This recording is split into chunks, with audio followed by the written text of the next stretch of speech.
Are you all set? Everybody ready? It's nice to be with you. Welcome to the final cabinet meeting of 2025, a year that will go down as the most consequential and successful first year of any administration. They're saying that, not me. Oh, I say it too, actually, but a lot of people are saying it. And a lot of that is thanks to the men and women in the cabinet. The new and improved cabinet room, I might add. We took pictures down from the vaults. We have vaults downstairs with lots of pictures that haven't been exposed to the world for, in many cases, over 100 years. We brought them up, and we're using them as they should be used. But the cabinet room looks beautiful, like it should now. The Oval Office looks beautiful, like it should. It was not. It was like the rest of the country. It was in disrepair. 1 year ago, our country was dead, and said to me by many leaders, we had a dead country. Now we have the hottest country anywhere in the world. It's true. The hottest country anywhere in the world. Think of that. In 4 long years of the Biden administration, there were just $1 trillion of new investments in the United States in 10 months. We've secured commitments of over $18 trillion. So they had, in 1 year, less than $1 trillion. That's in a period of 4 years. Think of it. 4 years they had less than $1 trillion. In 10 months we have more than $18 trillion. Is that right, Scott? It's even going to be higher than that. It'll be higher by and going up. And we're waiting for the Supreme Court case, and it's so important and so vital for this country because we're not only respected again, we're putting out wars by our trade policies, and we're taking in hundreds of billions of dollars, and our country is wealthy again and secure again, and it's part of national security, and I hope that goes well. I think it's very important, but think of the number. We're going to be over $18 trillion in 10 months, and which is a record times probably 8 or 10 times, I think more than that, for any country.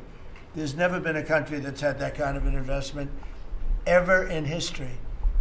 And there's never been a country that's had half of that. It's a tremendous thing that's taking place. We have companies moving in from all over the world, from Mexico, from Canada, from Europe, from China, from Japan a lot. We just had Toyota is going to spend $10 billion, they just announced, on building new plants in this country. Our workers, they're going to be our workers.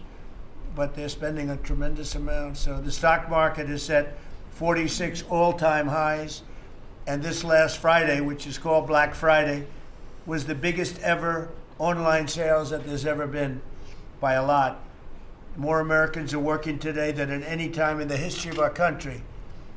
I mean, these are the facts we have to get out. And, you know, there's this fake narrative that the Democrats talk about, affordability.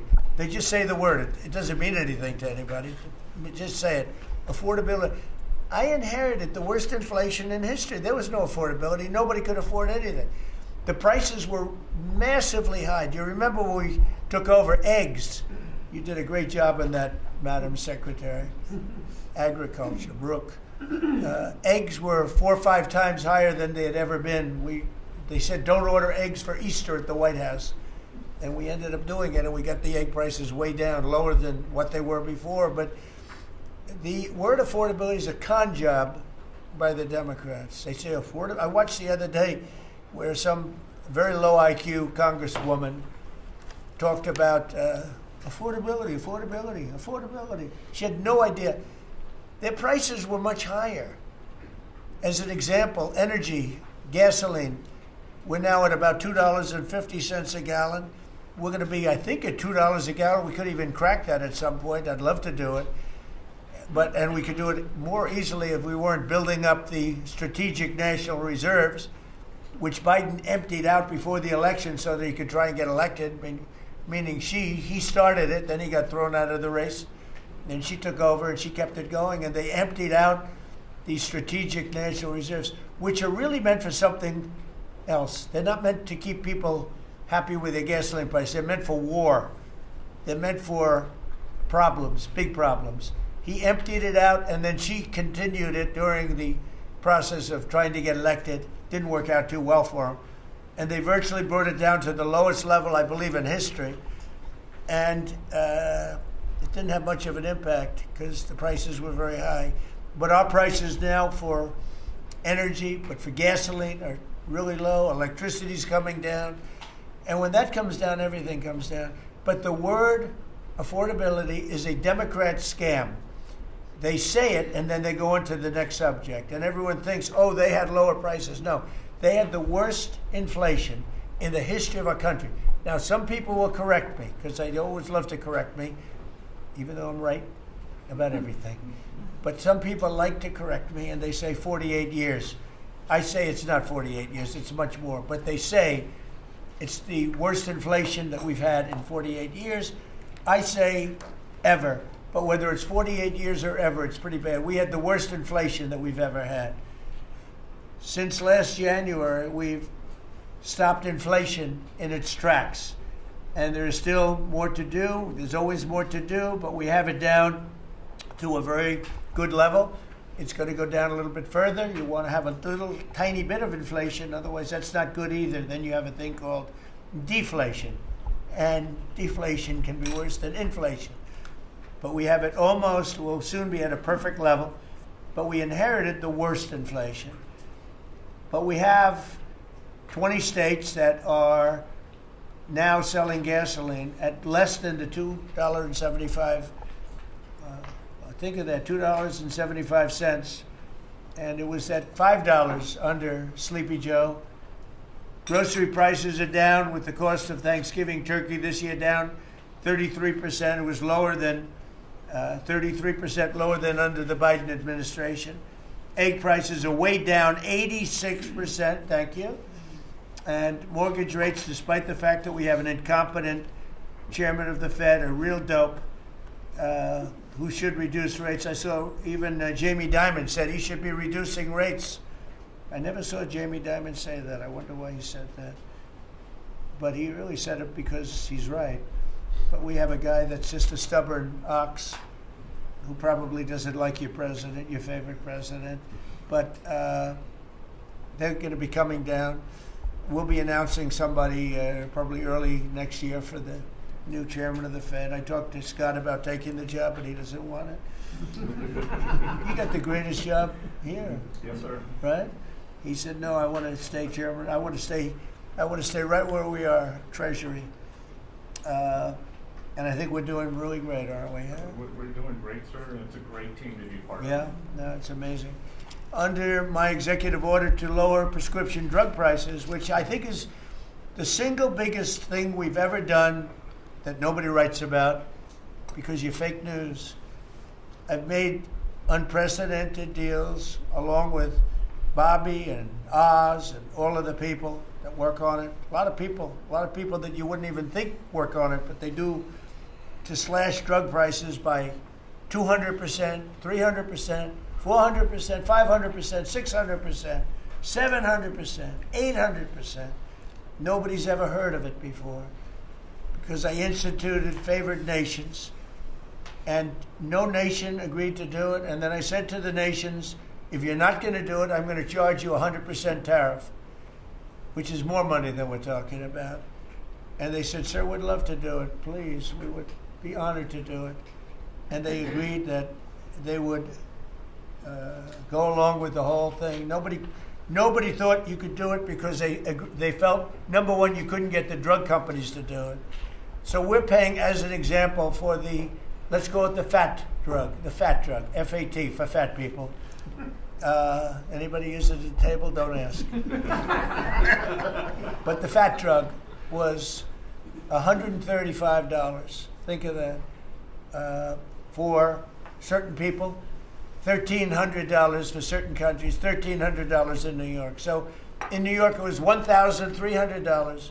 And in London, it was $135. And a friend of mine called me, he said, what is this? Why is it? He got used to paying $1,300. Well, now what we have it down to is, Bobby, what's the number? Like 150 or something? We have it down to a low number, don't we? Yeah, it's around 100, 125, 150. Yeah, think of that. So we got it down from $1,300 to $125 to $140, depending on various countries. In other words, we're paying the lowest price, tied for the lowest price in the world. People said you could never do that because you couldn't get the countries to agree to it. I did. Every country agreed to it because I said, if you're not going to agree to it, that's okay. I'm going to charge you tariffs. And as soon as I said that, they said, we agree. And then we had to be a little tough with the drug companies, but they came along. The bigger problem was the countries. The countries just wouldn't go along with it, but they did. Every country. So we have reduced drug prices by 500, 600, 700, 800, 900%, depending on the drug, depending on the company, depending on all of the different factors involved. Nobody's ever even thought of drug reductions like that, price reductions. And I told you the story that in my first term I was so proud of myself because I reduced drugs. It was the first time in 28 years that drug prices were reduced. It was 1/4%. 1/4%. And I was so proud of myself. I said, it's the first time in 28 years that drug prices went down over the course of a year, over the course of a presidency. 1 year, 1/4%. I had a news conference. I was so proud. Now I got them down, not 1/4%. I got them down 400, 500, 600% and more. And the fake news won't write about it. And it's going to have a huge impact on healthcare because a big part of it's buying drugs, buying prescription drugs. It's going to have a huge positive impact because Obamacare is a disaster. I said it years ago and I say it now. And the money should be paid, taken away from the insurance company. Obamacare was made to make the insurance companies rich. Their stocks have gone up 1,000% in a short period of time because the money goes to the insurance company. I want the money to go to the people. Let all the money go to the people. And let the people go out and buy their own health care. And I see on television, people are advertising now, we will help you buy health care. We will go out and help you buy. That's becoming like an industry because of what I said. So something's going to happen. It's probably not going to be easy because the Democrats, frankly, they don't want to make a good deal for the people. They just want to make a bad deal for the country. They want to make a bad deal for the Republican Party. But the Republican Party is united. And I will say that what I would like to do is the money doesn't go. Trillions of dollars get paid to drug companies. And you still have lousy health care. Obamacare is horrible health care. We want it to go to the people and then let the people go out and buy their own health care, and they'll do great. They'll do great. So we're negotiating that now with the Democrats. Well, congressional Democrats want the largest tax hike in history. I proudly signed the largest tax cuts in American history with the Great Big Beautiful Bill. The Great Big Beautiful Bill, the biggest piece of legislation ever signed, and that includes the extension of the original Trump tax cuts. But it's the biggest tax cut ever signed, and it includes no tax on tips, no tax on overtime, and no tax on Social Security. Nobody's ever seen anything like it, so think of that. And in addition, you get, if you buy a car, this is great for our car industry because we have a lot of car plants. We're bringing back the automobile business. 60% of it was stolen because we had incompetent presidents or incompetent trade people.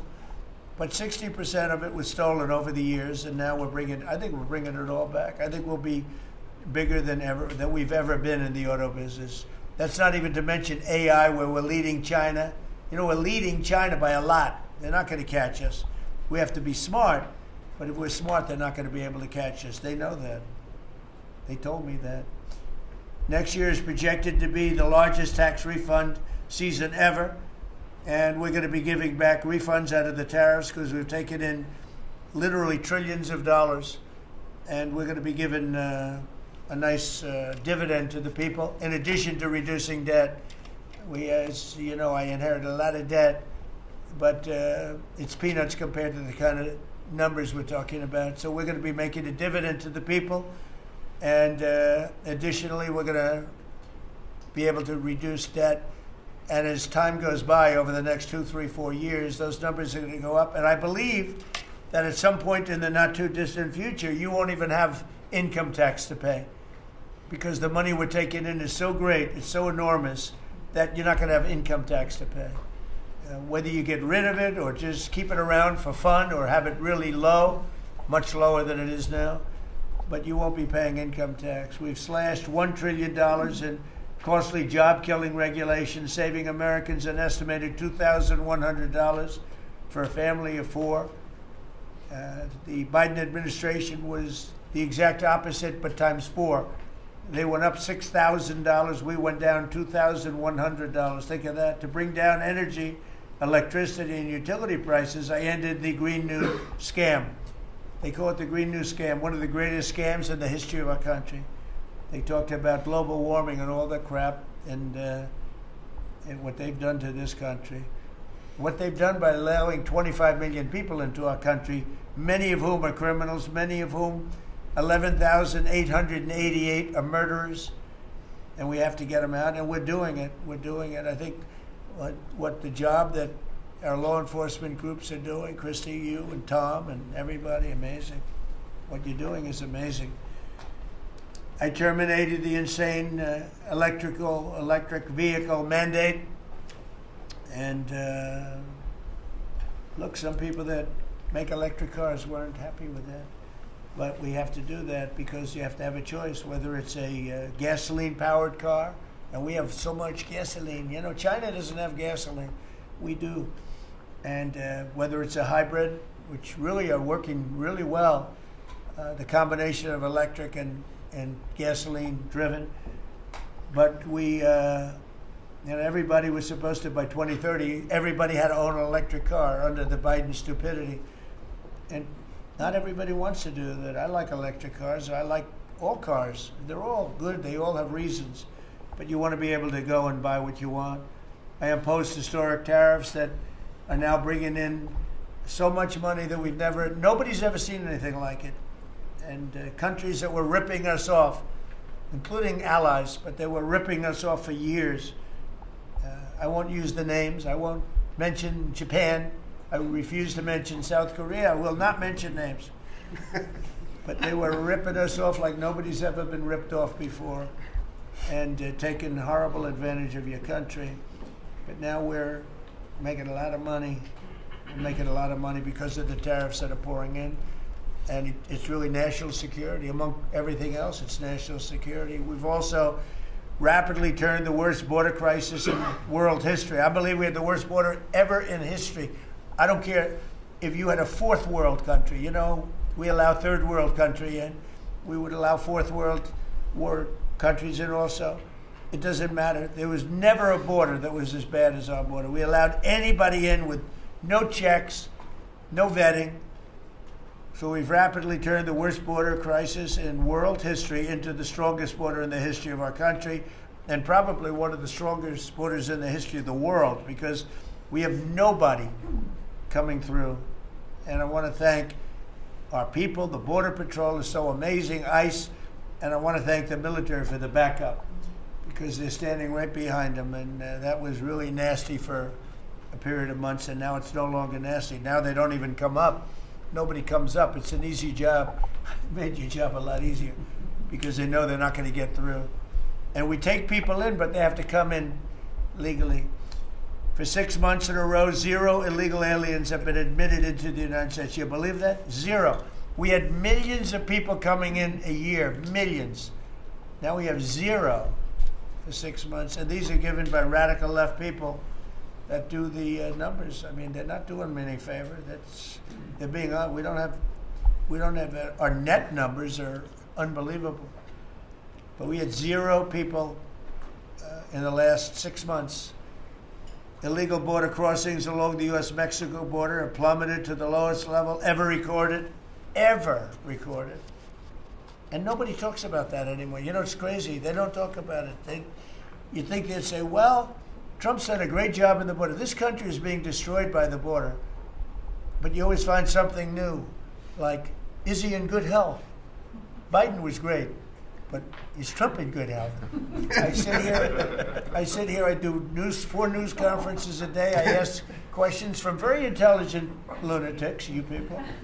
And I give the right answers. There's never a scandal, there's never a problem. I give you answers that solve your little problems.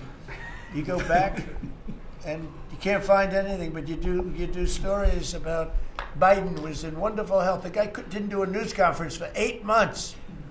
If I go one day, I had one day where I didn't do a news conference, there's something wrong with the president. You people are crazy. I'll let you know when there's something wrong. There will be someday.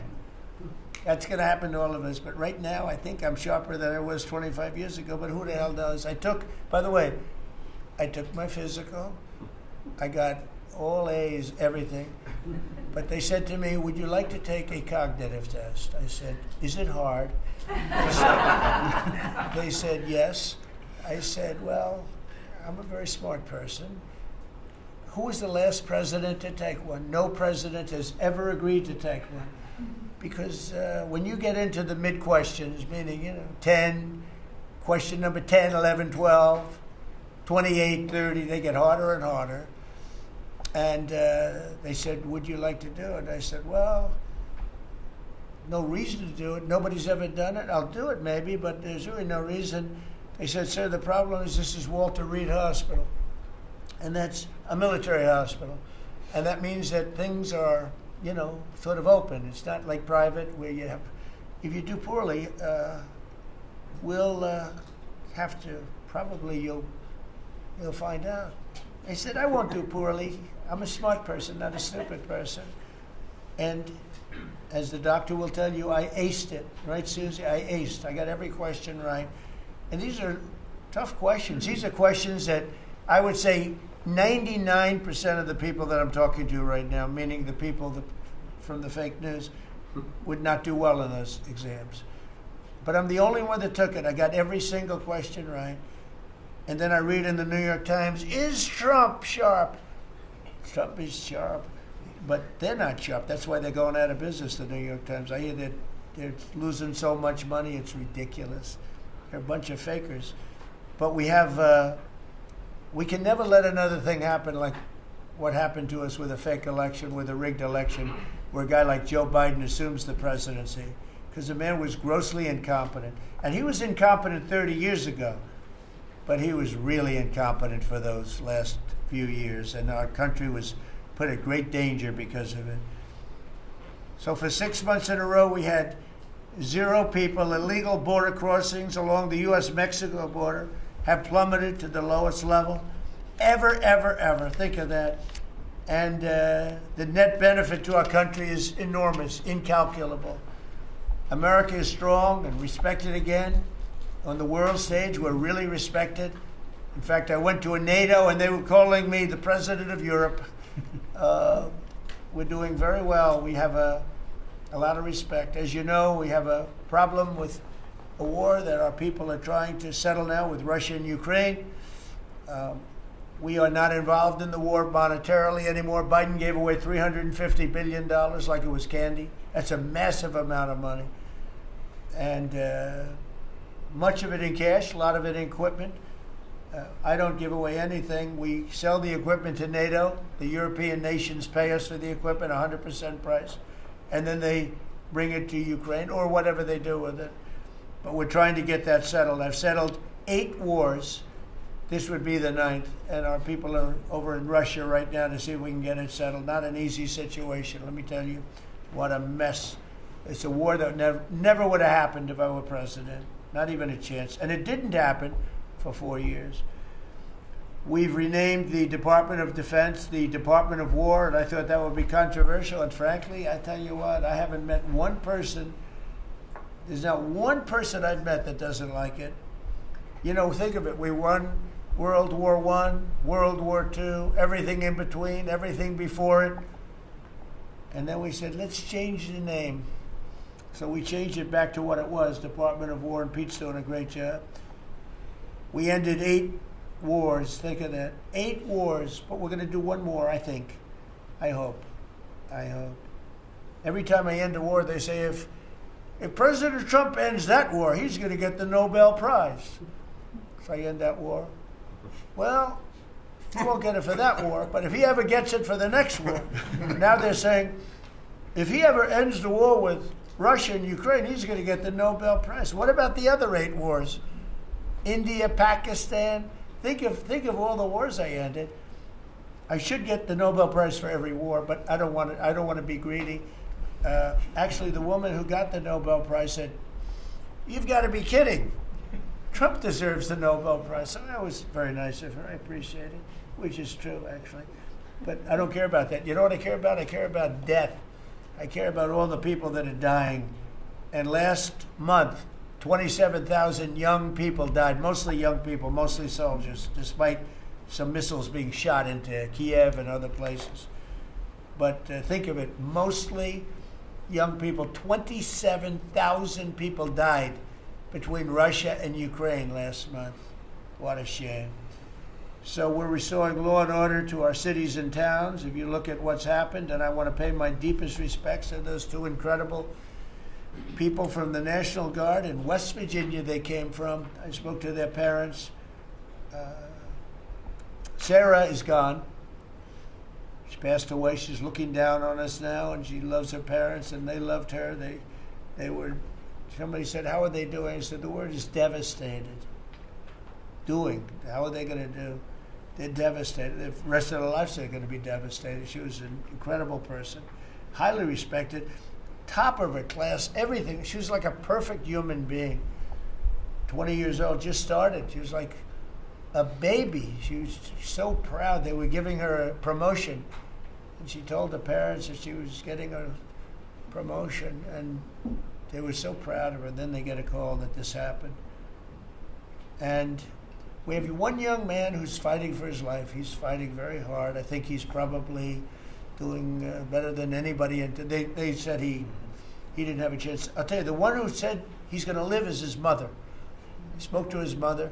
"Sir, he's going to live." I spoke to her very soon after this horrible event took place with this scum that is able to come into our country.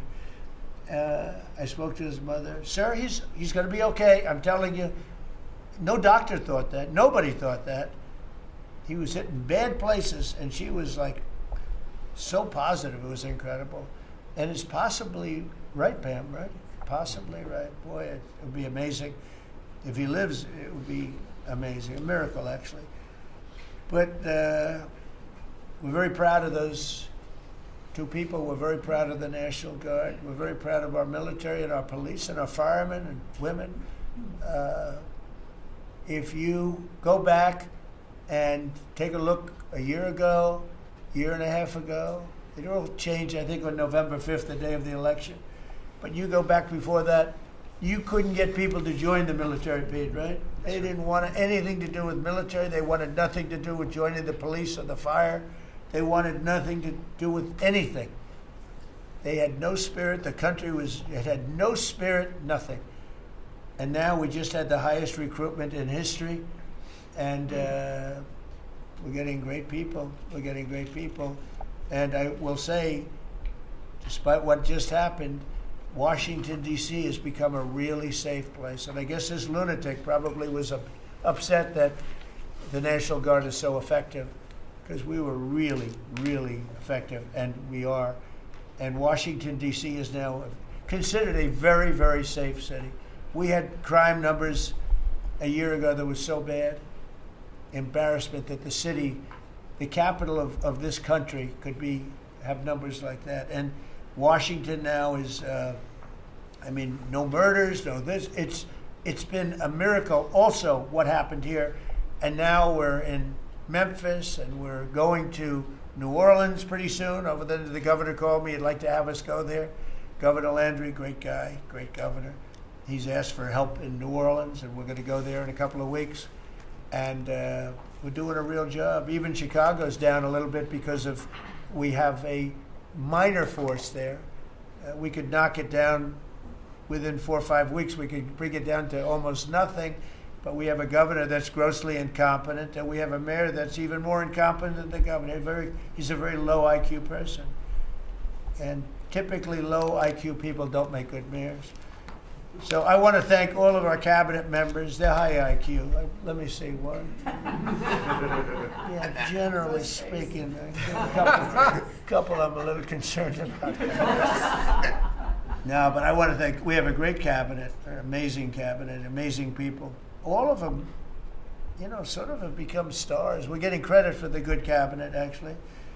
And I just want to wish everybody a great holiday. We've I think, done a great job with the White House, bringing the White House back. You see the Palm Court that was redone.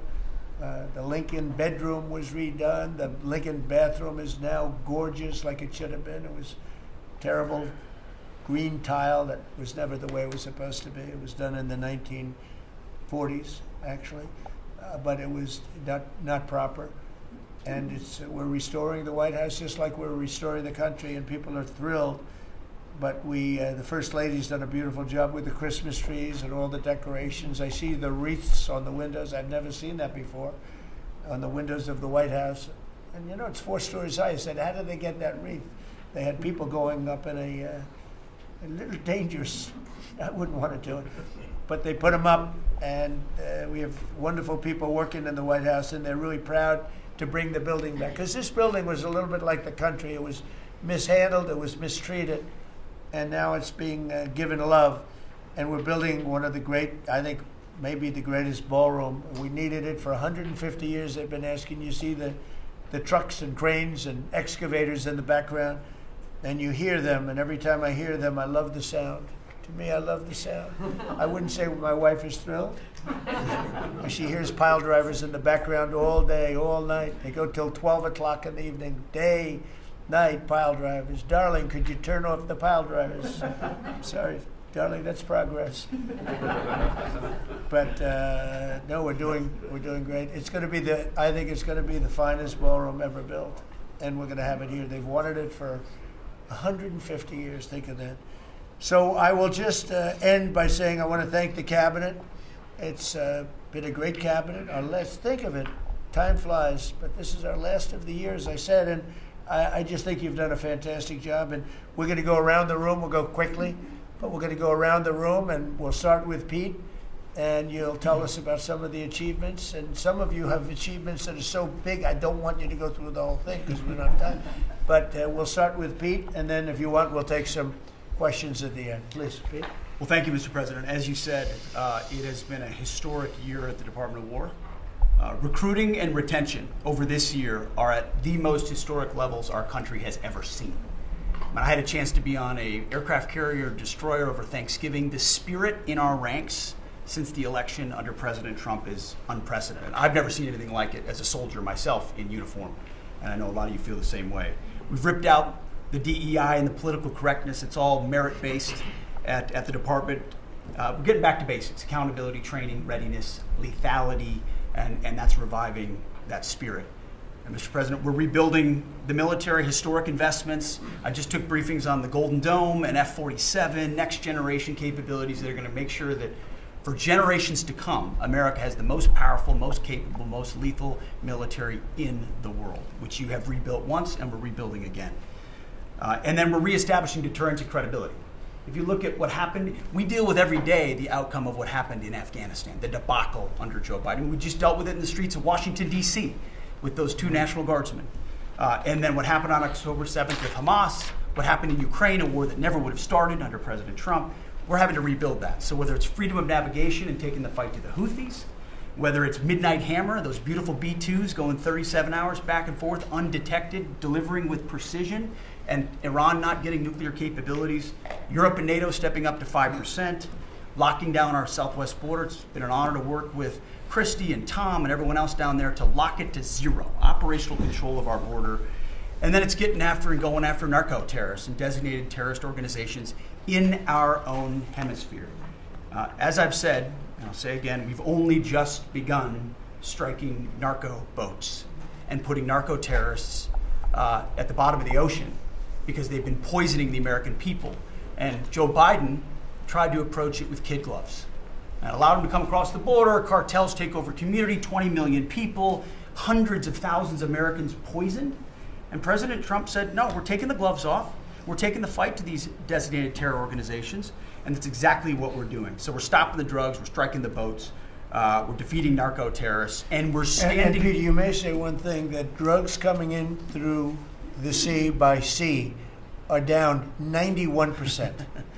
And I don't know who the 9% is. I'm not sure either, sir. But down 91% by sea. We've had a bit of a pause because it's hard to find boats to strike right now, which is the entire point, right? Deterrence has to matter, not arrest and hand over and then do it again, the rinse and repeat approach of previous administrations. This is meant to get after that approach. And I will just end by saying, as President Trump always has our back, we always have the back of our commanders who are making decisions in difficult situations, and we do in this case and all these strikes. They're making judgment calls and ensuring that they defend the American people. They've done the right things. We'll keep doing that, and we have their backs, Mr. President. Good job. Thank you very much. Howard? So we set out to stop the ripoff of the United States of America. This is about global change of trade. We've been ripped off since 1945 when we set this policy. So we set out, and together with my partners, Jameson Greer and Scott Bessent, we set out to change that. So we started, the first one was the UK deal, right? We asymmetric. They pay us 10% and we get charged nothing. That allows us to export, and that began the process. Then we did the biggest, the European Union, 450 million people, $20 trillion economy. They completely opened their borders to us, and we charge them 15%. That makes America $100 billion a year and turns it back to where our economy is the best. And so it proved that President Trump's trade agenda was the right trade agenda. Then we go to Japan and Korea. They offer us $750 billion in cash to build in America at the president's direction. And we're going to start, as an example, nuclear. Right? We need to have a nuclear arsenal in America of power, the generation of power. So we're going to build hundreds of billions of dollars, financed by the Japanese and the Koreans, meaning they give us the money, we build it here, and we split the cash flow 50-50. We're going to build ships, $150 billion worth of ships in America. That changes the way things work, right? After those trade deals, then you go to how are we going to reshore? Right? Let's start talking about the auto industry, right? We've been competed against by Koreans, the Japanese, the Europeans. We're kicking our tail. President Trump changed it. 25% tariffs, bring it all home. This year, General Motors stock up 40%, Ford up 34%. And on the same day that we announced we had set all the tariffs, Sean Fain, the head of the United Auto Workers, called and said, I can't believe I'm calling a Republican Secretary of Commerce to tell the president that this is the greatest administration for auto workers in America. Stocks up and auto workers up. That proves that President Trump understands how to take care of the whole ecosystem, both the companies and, more importantly, the people who work there. Semiconductors, right? We didn't build any. The Biden CHIPS Act was a $60 billion giveaway, right? We've now turned that. $300 billion is committed to America. That's going to go up to $750 billion in the next 60 days, right? And then you go to pharmaceuticals, right? $250 billion being invested in America, and then working together with Bobby Kennedy, right? Pounding away on that MFN, working together as a joint team. They're coming to over $250 billion and cutting prices in half. We did the golden share of U.S. Steel to make sure the Mon Valley is protected. Intel gave us 10% of the company, make tens of billions of dollars, right? And the last thing I will say is a year ago today, I was working on transition with President Trump, right? To build the greatest cabinet ever for the greatest president ever. And I, as I sit here today, I can't be more proud of how you did it, sir. You've created the greatest cabinet. It is a joy to be at this table. You know, one thing we will mention, so they came to see me from Intel, and they had a problem. I said, look, we'll fix your problem, but I think the United States is entitled to 10% of your company. And the chairman looked at me and he goes, you have a deal. Tell them, how much money have we made since I made that deal? It's only $40 billion. 40 billion. We made $40 billion. That was, what, 3 months ago? Does anybody write about it? Nobody writes about it. That's okay. Mr. Secretary, how we doing with transportation? Well, Mr. President, so just quickly on aviation, many of you heard that we have an infrastructure made of copper. We have to transition to fiber. The last administration said it was going to take more than 10 years to complete the transition from copper to fiber. They had no plan to actually do it. We have already completed a third of this transition from copper to fiber. Now it's going to take longer for us to go from analog to digital. By the way, the rest of the world transitioned 20 years ago from analog to digital. We are just going to do that at the FAA right now, but we're buying new radios. We're going to buy new radar. By the way, those radar are going to be made in America, Mr. President. This phase of the operation will be completed by the time you leave office. It's 3 years. I do need another $20 billion, Congress, to start the second phase, which is really important, and we'll try to get that done also in that 3-year time period, but we need the money. Critically important. With regard to commercial driver's license, I think we've covered a lot the crashes that have taken place around the country, and what we found is there have been states that have issued commercial driver's license to foreigners, and they've gone through sham schools, and they're not safe on American roadways. And so, in partnership with Secretary Noem, we have driven those numbers down. We got California, Gavin Newsom, to revoke 17,000 unlawfully issued licenses. We've closed down half of the fake schools that give out these fake licenses, all critically important. Governor Tim Walz of Minnesota gave 33% of these licenses unlawfully. People that should never have a driver's license driving a big rig on American roads, endangering the American people, shameful. We've cleaned up Union Station here in DC per your directive. We're going to rebuild Penn Station in New York. We're going to break ground at the end of 2027, get that project operational. And, Mr. President, a lot of us, I fly commercially, I fly back by the bathrooms. I don't know why that happens. They put me in the back. But, we've asked Americans to bring their better selves, to bring civility back to travel, to say, listen, let's say please and thank you. And if you have someone's pregnant on your flight and you're as strong as Pete is, well, pick up the bag and help her put it in the overhead bin. Let's be nice to each other, is what we've asked. Maybe not wear pajamas or slippers on the airplane. And I think it's been received fairly well, and I think we can all have a better travel experience when we do that. And just the last point I'll make is there was a big football game where the Merchant Marine Academy that falls under DOT actually beat the Coast Guard with Kristi Noem. We beat them by 1 point, and so we're very proud of that. Nice. And, so well done, Kings Pointers. So a little bit in a nutshell, we're rebuilding the air traffic control under boot edge. It's supposed to be boot edge. Who's another grossly incompetent person? He'd get in his bicycle, ride to work, and he was just terrible. What they do is they take the fiber optics and they take fiber trying to hook it into copper, and fiber and copper don't mix. You can't do it. But people knew that for the last 30 years since they started doing the fiber. And they spent billions of dollars, and it didn't work. And you saw that by the helicopter crash. You saw that by Into the Plane. You saw that by a lot of things. So we're doing a brand new air traffic control system, and it's going to be the best, and it's going to be from top to bottom, and we have the 3 top companies in the world bidding on it, and it's going to be one bid, and we're going to have one company responsible, and it'll be the best system. And it's going to make this. Look, our skies are safe. Otherwise, we wouldn't let people fly. But we're going to have the safest skies. We're going to have the best system anywhere in the world. We're also going to rebuild Dulles Airport because it's not a good airport. It should be a great airport, and it's not a good airport at all. It's a terrible airport. It was incorrectly designed with a good building. Actually, it's got a beautiful terminal. Saarinen was the architect, one of the greatest architects in the world at the time. A great architect. And so they have a great building and a bad airport. But we're going to turn that around, and we're going to make Dulles Airport serving Washington and Virginia, Maryland, etc. We're going to make that into something really spectacular. We have an amazing plan for it and other things. But you're doing a really good job. I appreciate it. The people movers of Dulles, we had a crash recently. So we're going to announce that later today.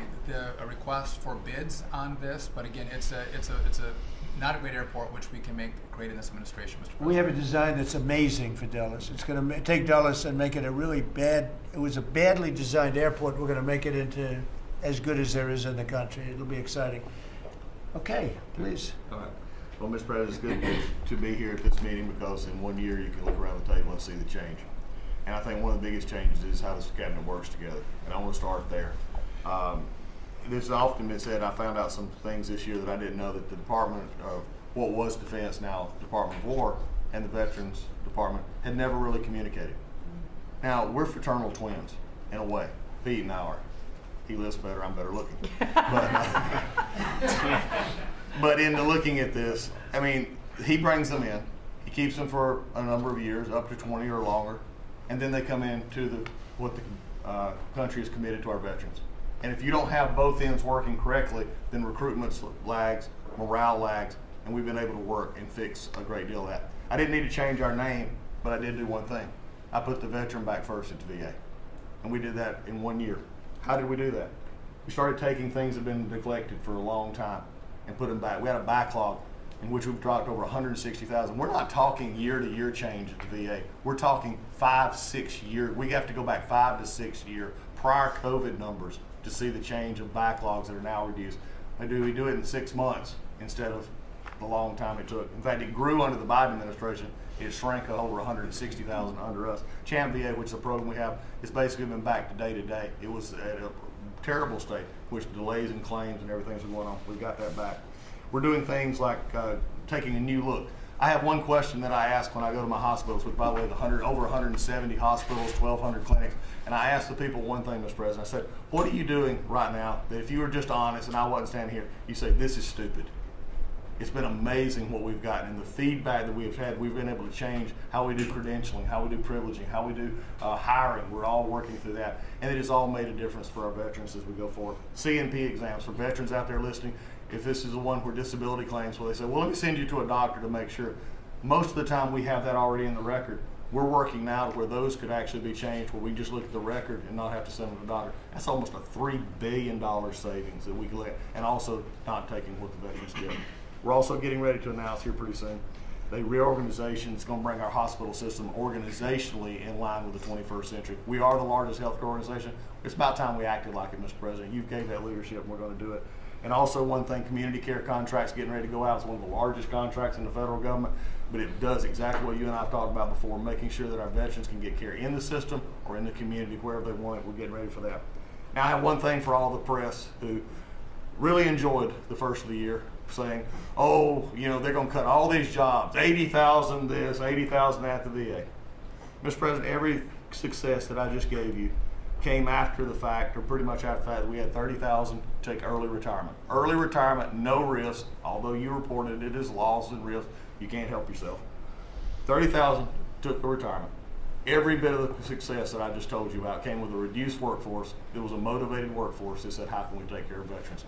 That's what this cabinet does. That's what we're doing for you, Mr. President. And you've got the highest approval rating we've ever had at the VA, so that tells you something. You're doing a great job. Thank you very much. Jameson, please. Well, there's been some activity on trade this year. You know, for about 75 years, we had a system, global trading system, that was premised on the United States having totally open borders, right? Not just on immigration, but on goods and services, and everyone else generally kept higher tariffs, higher non-tariff barriers, etc. Obviously, the outcome was we had a huge trade deficit. You took it head on. You gave all of us who work on the file a lot of leverage. So we spent the past 10 months or whatever we've been doing now just going around the world and flipping the script. So now we're in a situation where we've protected our industries, we have the tariffs, and the other countries have decided to take their tariffs down and non-tariff barriers. And we've done it in a very constructive way. We've achieved agreements on reciprocal trade, which are a new kind of trade agreement that's really focused on making sure we have balanced trade, we have reciprocal trade, that we're treating each other fairly. And it's been embraced by the international community. And it's going to be exciting to see what it's like 5 years, 10 years from now, because you've changed it. And that's how it's going to be now. And I think you should be commended for it, and we look forward to seeing what comes in the next few years. Thank you very much. You're doing great. He's doing a great job. Thank you very much. Please. Thank you, Mr. President. Last time I was here, I said that the amount of dereg that we had for regulatory was 30 to 1. Since then, it's up to 48 to 1. Your goal had been 10 to 1, which was in excess of 6 to 1 in the first term. It's actually much higher than that, but I made my team redo the threshold a little bit because it sounded so unbelievable. But the amount of work that's being done with this entire team is astronomical. And another detail in that is that when we propose a rule, some of the biggest ones that you care the most about don't go into that count until they are finalized. So next year's we should be even more eye-popping. One of those to talk about is the federal acquisitions regulations, which you gave us a charge 6 months ago to dramatically reduce. In 6 months, we've lowered it by 25%, 500 pages, 2,700 mandates, which is a third of the mandates. That's going to lead to savings, competition, and speed. So probably $40 billion for the agencies in savings over the course of 10 years. When we get up and running, it'll be north of between 200 and $400 billion. Competition, about 45% of government bids only have one bidder. So you got no competition in that situation. That will now change, and then we're just getting faster, months, and hopefully we turn it into years, which means you all around this table can buy things that you need quickly, and that you have better vendors to come, many of them small businesses who want to participate in the federal procurement process. So making all sorts of improvements on that front is very exciting. Thank you, Mr. President. That's great. And great on the regulations. We're cutting them at levels never seen before. And I have the record from the first 4 years, but we're blowing that record away, so it's been really great. Good. Scott? Yes, sir, Mr. President. Great to be with everyone. And, you know, when you were giving your report, which was fantastic, and I listened to the report of all my colleagues here and those that will come, it reminds me when I played in the NFL, we had this thing called game film. You know all about film. And we had a saying that said, the film don't lie. The film tells a real story. And I hope that the American people, when they watch the film that's going on now in this time in our history, that they will see that America is greater today than it ever has been. And so I thank you for that. And thank you for giving us good stories that we can tell for the American people. Scott, we're saving our country. Yes, sir. Okay, and I don't want to be braggadocious. We're saving our country. Our country was going down and would never have been able to come back. We're saving all of us, but we're saving our country. All right, go ahead, Liz. Yes, sir. So at Housing and Urban Development, in keeping with your executive order, sir, in making America's streets safe and beautiful again, we've been very intentional about making public housing in our country safe. And I want people to know, our colleagues know this, but people in America know that we actually care about people that live in public housing around our country. A lot of public housing is wrought with crime, sex trafficking, drug trafficking, illicit drugs, illegal aliens living in public housing, but we've put them on notice to let you know that it's not lost on us. We care about the people, we're paying attention to it, and we're gonna root out crime in public housing. We've been very focused on working with the Memphis Safe Task Force, the DC Safe and Beautiful Task Force, working with Pam and Chrissy and others, and law enforcement. Our law enforcement is tremendous. Every single night they go out and they go to public housing to make sure that our people are safe, mothers and children are safe. And so at HUD, you know, it's a different day. We're running new plays. The film was real bad when I came in, I'm gonna be honest. But we are giving the people that live in public housing the assurance that they will be safe. And we also announced a new crime hotline, sir, that people that live in public housing, if they see criminal activity, if they see illegals living there, if they see drug trafficking, if you see it, if you hear it, report it. Don't be afraid. And so work with our Office of Inspector General. We've set up this crime hotline, and also working with Chrissy and Department of Homeland Security, making sure that everyone that lives inside of public housing is accounted for and that they are American people. And so I say that and I emphasize that to know that we prioritize American people and American people only.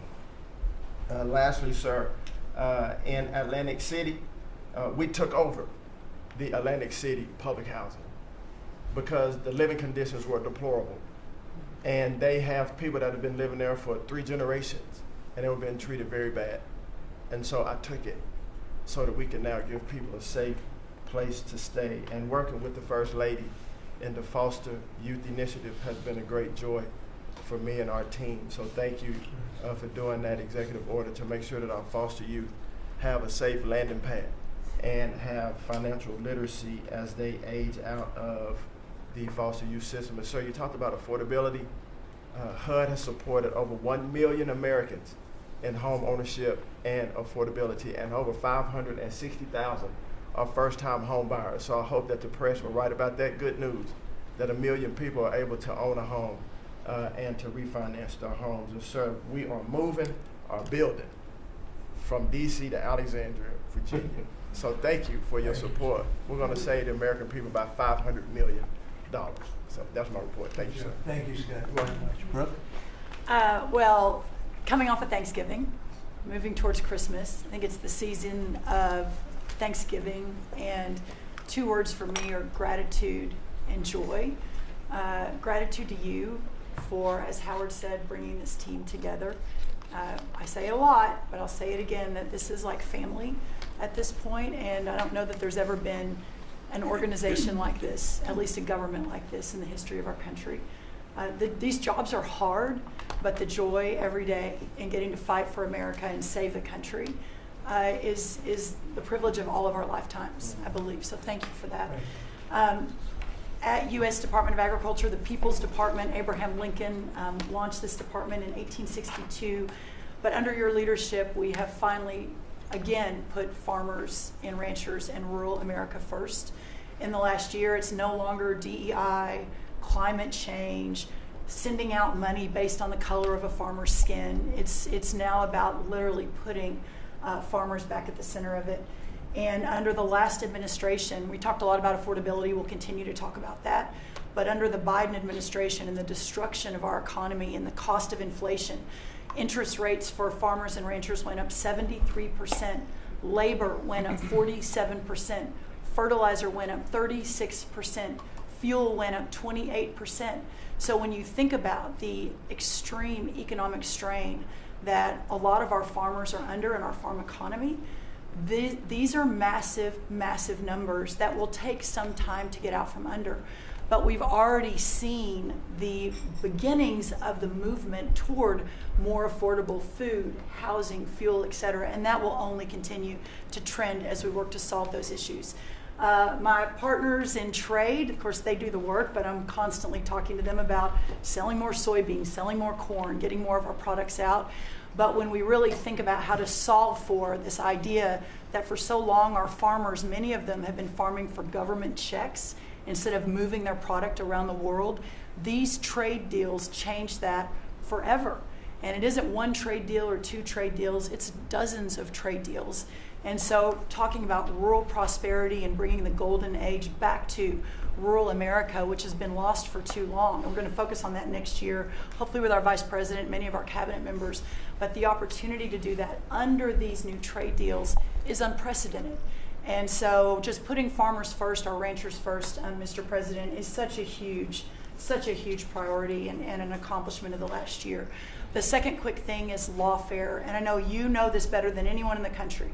When a government politicizes and weaponizes their power to go after average, everyday Americans, well, from you, the top of the heap as president, but all the way down to the ranchers in South Dakota, the Maud family, who were facing jail time over a fence line dispute that had been in their family for 130 years.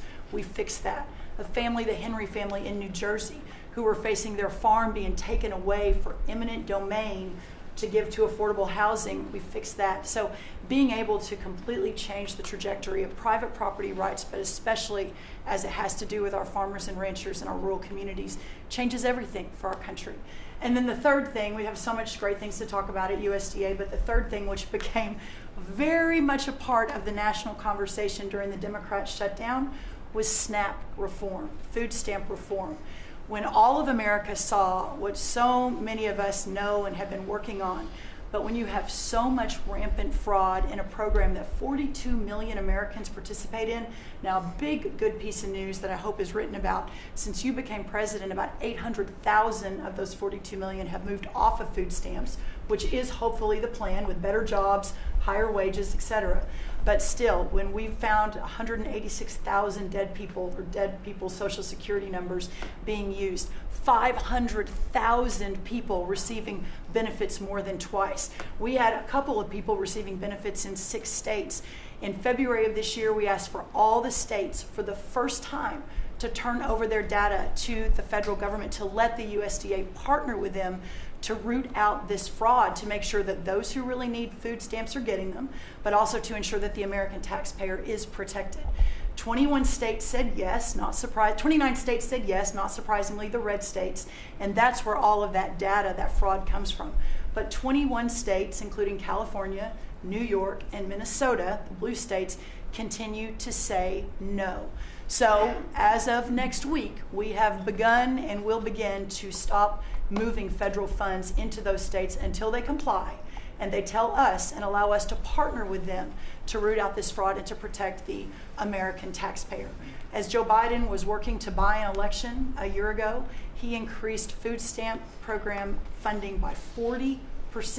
So now as we continue to roll that back. So the partnership in Making America Healthy Again is also in food stamps, but a lot of what Bobby and I are doing together is really remarkable. But again, just gratitude and joy for this work, and so grateful to you. The final thing I'll say, a lot of gratitude to Secretary Marco Rubio for wearing his Aggie maroon tie as a reflection of Texas A&M beating Florida handily about a month ago. So Marco, I want to thank you, and much gratitude and joy in my heart as well. Yes. But thank you, sir. We also have to say something about China with one of the largest purchases ever in our country, the soybeans. Yes, sir. And so I want to thank President Xi. We had a great meeting. We were in South Korea, and I went to a lot of other places too, but we met in South Korea, and President Xi was great. And China gave us among the largest orders in the history of your world, agriculture. That's right. So. And sir, may I say, this is the remarkable result of real leadership, and your real leadership. Just a couple of days ago, China announced that they were going to halt all purchases from Brazil because they had found some irregularities in some of the soybeans they're buying from Brazil. And what that means is a continued signal that this country and our farmers produce the best, highest quality soybeans, sorghum, et cetera, in the world. And what you've been able to do is open those markets up and again, move toward an era where our farmers are not so reliant on government checks, but they have the markets to sell their product. Having said that, we do have a bridge payment we'll be announcing with you next week as we're still trying to recover from the Biden years. That's right. To help the farmers. We're going to help the farmers. They did not help the farmers. That's right. Thank you very much. Thank you, sir. Scott? Mr. President, it's been a great year on the economy, but the best is yet to come. The tens of trillions of dollars that have come in investment, both the portfolio investment by companies, investment by countries, that is turning into a CapEx boom for the U.S. Capital expenditures up 15% in history. When CapEx is up, jobs will follow. The One Big Beautiful Bill is an incredible, as you said, thanks to your leadership, along with Speaker Johnson, Senator Leader Thune, we had that done on July 4th, which everyone said was impossible. And the great thing about that bill, sir, for the American people, it's for industry, 100% expensing, build your factory here, you can write it off immediately, but you also insisted on the 4 benefits for working people: no tax on tips, no tax on overtime, no tax on Social Security, auto deductibility for American cars, and that is retroactive. So as a result, in 2026, we are going to see very substantial tax refunds in the first quarter. So the best way to address the affordability crisis is to give Americans more money in their pockets, which is what this bill has done. We're going to see real wage increases. I think next year is going to be a fantastic year. Taxes, deregulation, energy certainty. That's why everyone with your leadership is coming to America. Bond market had its best year since 2020. Everyone said couldn't be done. So we're going to have growth. We've had 2 4% quarters before the Schumer shutdown. We're going to go back to that. So not only are we going to have great growth, but it's going to be low inflationary growth. And stock market obviously is following, but next year is going to be the year for Main Street as all this kicks in. You came in, immigration, I called it the 3 I's, immigration, interest rates, and inflation, that were killing the American people. Close the border, the promise kept. Interest rates are down, and 10-year bond, again, best year since 2020, and inflation led by energy prices is going to roll next year. I think it's going to be a fantastic year. We can look back, be very proud of this year, but I think 2026 is going to be great for the American people, thanks to you. It's going to be great. Thank you very much. Mr. Vice President. Thank you, Mr. President. It's an honor to serve with this great team that you've assembled. And I just want to pick up on something you said, Mr. President, because you hit the nail on the head. That it is absurd that Democrats talk about an affordability crisis that they created and the people around this table work every single day to address. You'll hear a lot of statistics today. You hear a lot of statistics in our political conversation. I think the most important statistic for the American people is that under the Biden administration, the average American family lost over $3,000 of household income. And under the first 10 months of this Trump administration, they have gained over $1,000 of household income. What that says very clearly is that we are fixing the problem that Joe Biden and the Democrats created in the last administration. If you look at every affordability crisis that's confronting the American people today, it is traceable directly to a problem caused by Joe Biden and congressional Democrats. Why did homes get so unaffordable? Because we had 20 million illegal aliens in this country taking homes that ought by right to go to American citizens.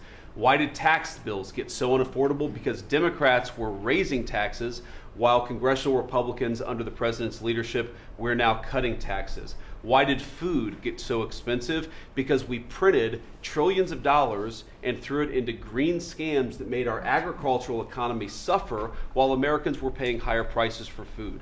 On every single one of those issues, Mr. President, I think we've made incredible progress. But it would be preposterous to fix every problem caused over the last 4 years in just 10 months. I think that we've done incredibly good. But what I see over the next year, and you heard Brooke talk about joy and gratitude. What I really think this season represents for me, and I think for the entire administration, is that we have now done incredible work to fix what Joe Biden broke. And I think that next year in American growth and American prosperity could be the best year that we've had in the United States of America. It's going to happen because we're all working hard. It's going to happen because we have the greatest country in the world. But I think for congressional Democrats in particular, if they want to talk about affordability, they ought to look in the mirror. We are fixing what they're broken. We're proud to do it. It's the job that we were elected to do. But I think 2026 is going to be the year where this economy really takes off. Thank you very much. Thank you, sir. Great. Pam? President Trump, thank you for talking about Sarah. Heartbreaks for her family. And Andy is doing well. His parents, Melody and Jason, wanted me to tell you, and I was with them yesterday in the hospital. He's a miracle. I was there when the surgeons came in, and they wanted you to know this. He's a miracle, and if everyone in this country can continue to pray for that family. He's got a long road ahead of him, but he is a miracle. And of course, our DC initiative is led by our amazing, and the monster will be held accountable who did this. Our marshals, of course, are leading the DC Safe effort. We have made over 7,000 arrests at your direction. DC is safe again. Working with everyone around this table, Pete and everyone. Scott and I were in Memphis together last week, and everyone, and Bobby, your HHS, doctors and medics are on the ground to help people in Memphis and DC. In Memphis, we've made over 3,500 arrests so far, and Homeland Security, Christy, you've been instrumental in this. But it's everyone working together as a team. We even have Treasury agents out there. It's unbelievable, on the ground in DC and Memphis. Of course, law enforcement first, FBI, Kash Patel has led the FBI. We have a 100% increase in the arrest of violent criminals, thanks to your leadership. DEA, led by Terry Cole. Over 45 million fentanyl pills, 4,200 kilos fentanyl powder. That is the equivalent of 347 million potential lethal doses. That's unbelievable that you've taken off the streets of our country. And the weight of all the drugs combined taken off by DEA is the weight of 17 full semi-trucks of the drugs just since you've been in office. The drugs that had flowed into this country under the previous administration. ATF, led by Rob Sakata, has seized more than 31,000 illegal guns. 31,000. Unbelievable at your leadership. 19,000 of those were from trafficking cases. We've been sued on the legal front now. We have been sued 575 times. 575 times. More than every administration going back to Reagan combined. Most recently, yesterday, I was sued by an immigration judge who we fired. One of the reasons, she said she was a woman. Last I checked, I was a woman as well. 24 Supreme Court wins, President Trump, 92% success rate. We told you it would take a while to get to the Supreme Court. We're doing it at record speed, led by John Sauer, of course, Sarah and Hosh, all working together. Immigration, we're winning. Nationwide injunctions, ending DEI funding, working to secure that our federal workforce is aligned with your America First agenda, representing pretty much everyone in this room. We met with your general counsel yesterday, Doug, working with everyone. It's nonstop. ICE, of course, we're winning there with Christie. We're Brooke, SNAP benefits, won there. Marco, USAID. Pete, National Guard, of course, going nonstop. Our U.S. attorneys are fighting violent crime, working around the clock to make America safe again, which was your directive. Our Civil Rights Division, suing Gavin Newsom 3 times now, Prop 50, keeping boys out of girls' sports, and in-state tuition for illegal aliens. We've sued over election integrity. We are litigating major universities with Linda. Thank you, our Civil Rights Division, for everything that you've done to end DEI in our schools. Our Civil Division fighting sanctuary cities every single day. And of course, our Antitrust Division with Google, major settlement. Our attorneys are working on terrorism, TDA, MS-13, Antifa, President Trump. We've charged more than 500 defendants with assault on federal officers thanks to your directive. And also, we have dropped countless cases against Americans that were prosecuted under the Biden administration, including J6, COVID, FACE Act, and more. And as everyone knows, we cannot talk about pending grand jury investigations, but no one is above the law, and that includes what happened in Arctic frost. I hope everyone has a very Merry Christmas, Happy Hanukkah, and Happy Holidays. Thank you for fighting for our country. Thank you. Thank you very much. Please, Laura. Great. Well, thank you, Mr. President. Thank you for allowing me to be at this table.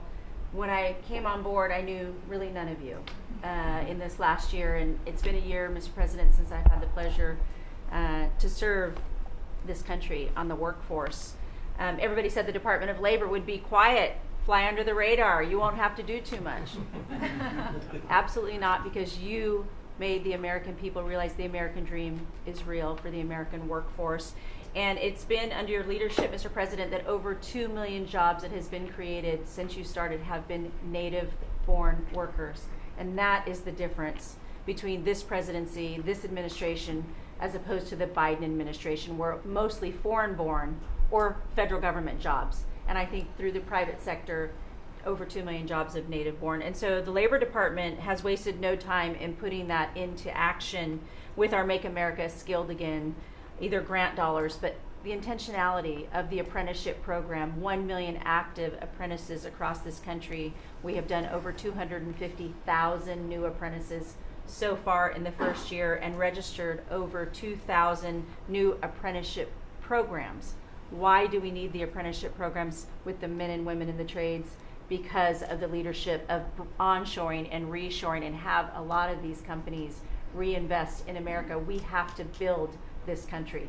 We cannot do that without the tradesmen and women and the craftsmen of this country. And I think that, you know, Howard and I, we talked about that from the beginning, and we're going to have to lean in on that because we need the labor force, 700,000 new skilled jobs with electricians, construction workers, machinists, and so forth. And as I traveled with the vice president as well, we see that on the manufacturing floors of this country, they're in desperate need. The Department of Labor are going to get the workforce skilled again. Working with Secretary McMahon as we move a lot of the education out to our respective states, we are now working together, and we have deployed $86 million in investments, and a lot of that is in AI infrastructure jobs to have our new workforce proficient and literate in AI if we're going to continue to lead the AI race, and we're working on that. And the Department of Labor is now creating and will soon launch the AI infrastructure and workforce hub, which we will be able to track that metrics to see exactly if these dollars are going correctly. Integrating education and workforce with, obviously, Administrator Leffler and I are on the road a lot together because we're talking about Main Street as well as a lot of the manufacturing jobs, and how we're being an ally to our businesses as opposed to an adversary.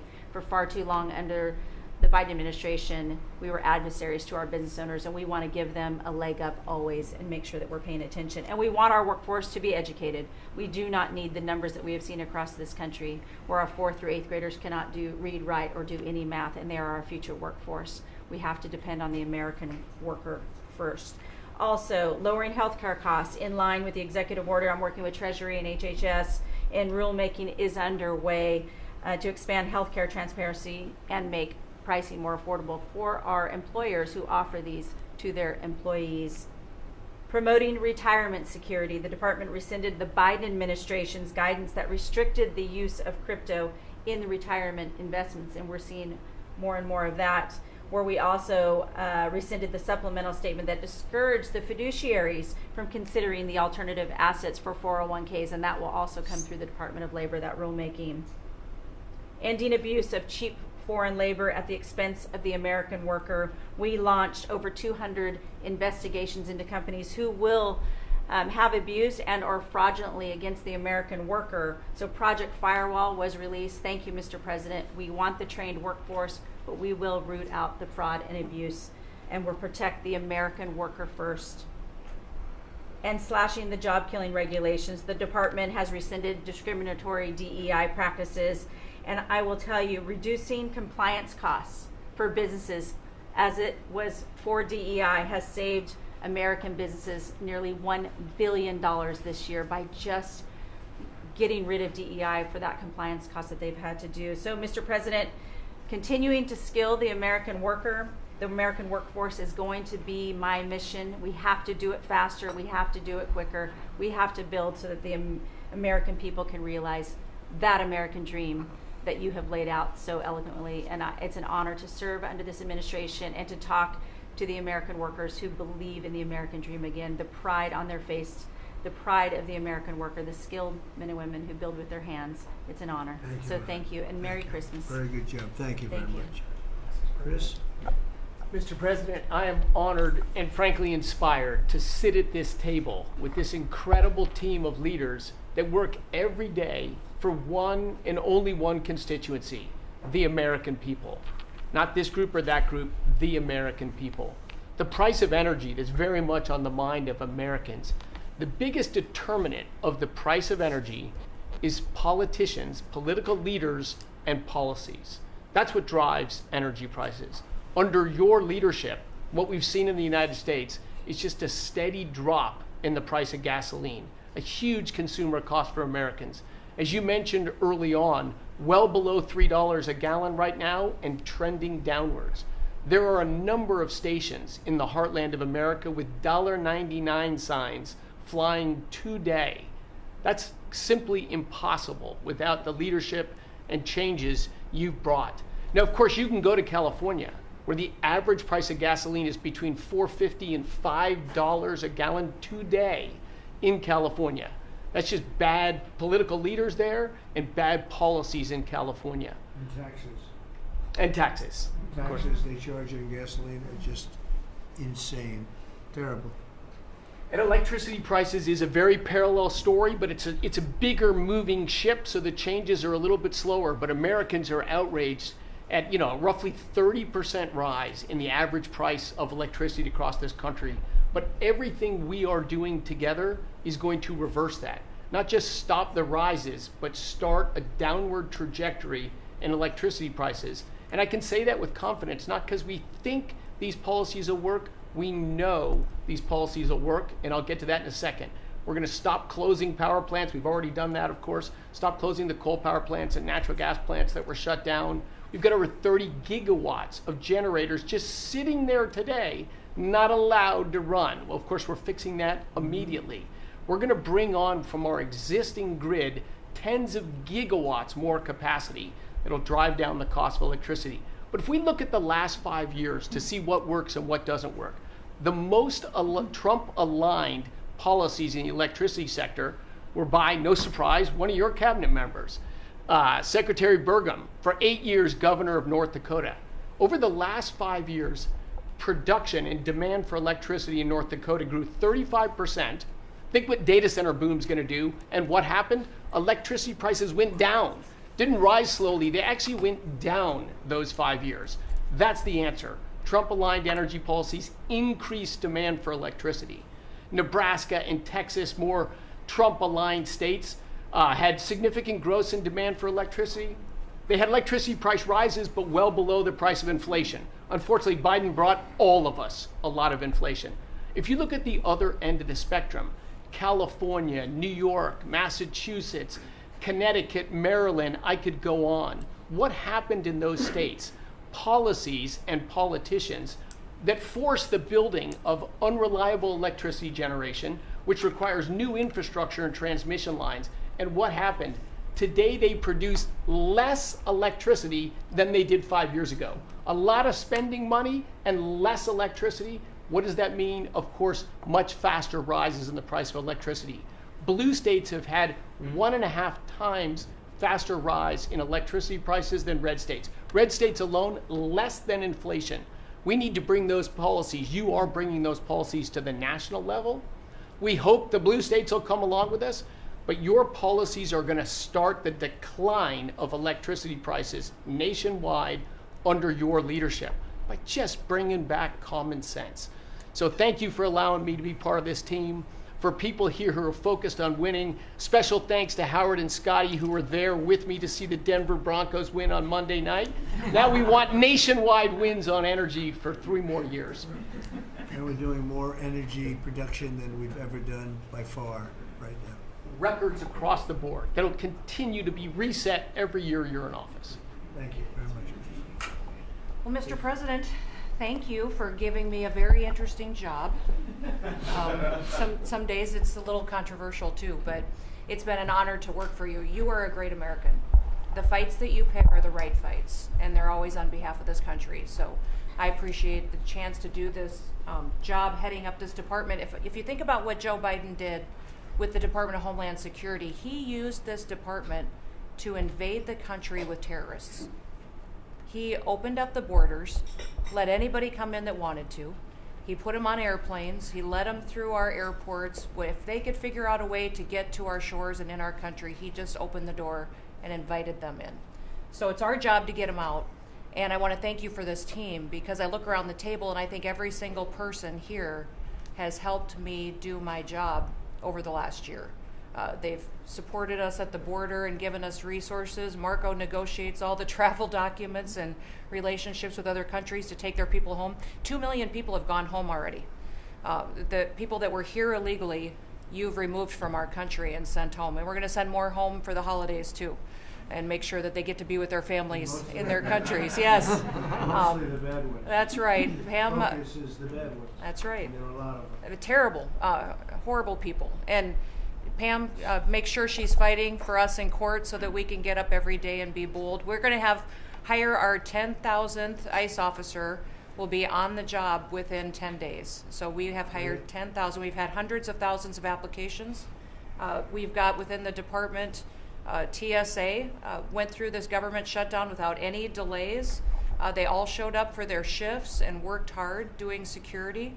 And they have been absolutely fantastic. Sir, you made it through hurricane season without a hurricane. Yeah. And so FEMA, you kept the hurricanes away. So we appreciate that. And FEMA is deploying resources and dollars 150% faster than ever before.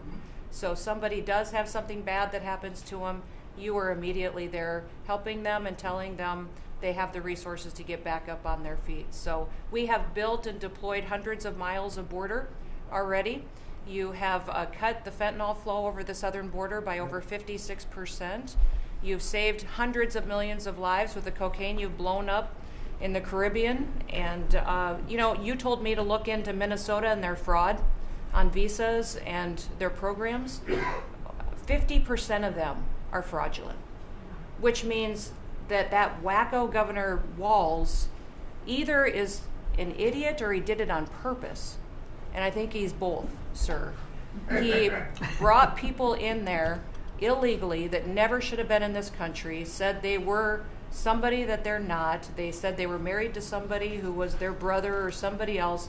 Fraudulent visa applications, signed up for government programs, took hundreds of billions of dollars from the taxpayers, and we're going to remove them and we're going to get our money back. And we're going to, this next year, make sure that we only put people in leadership positions in this country that love this country and have its back. So thank you for letting us get up every day and have a purpose.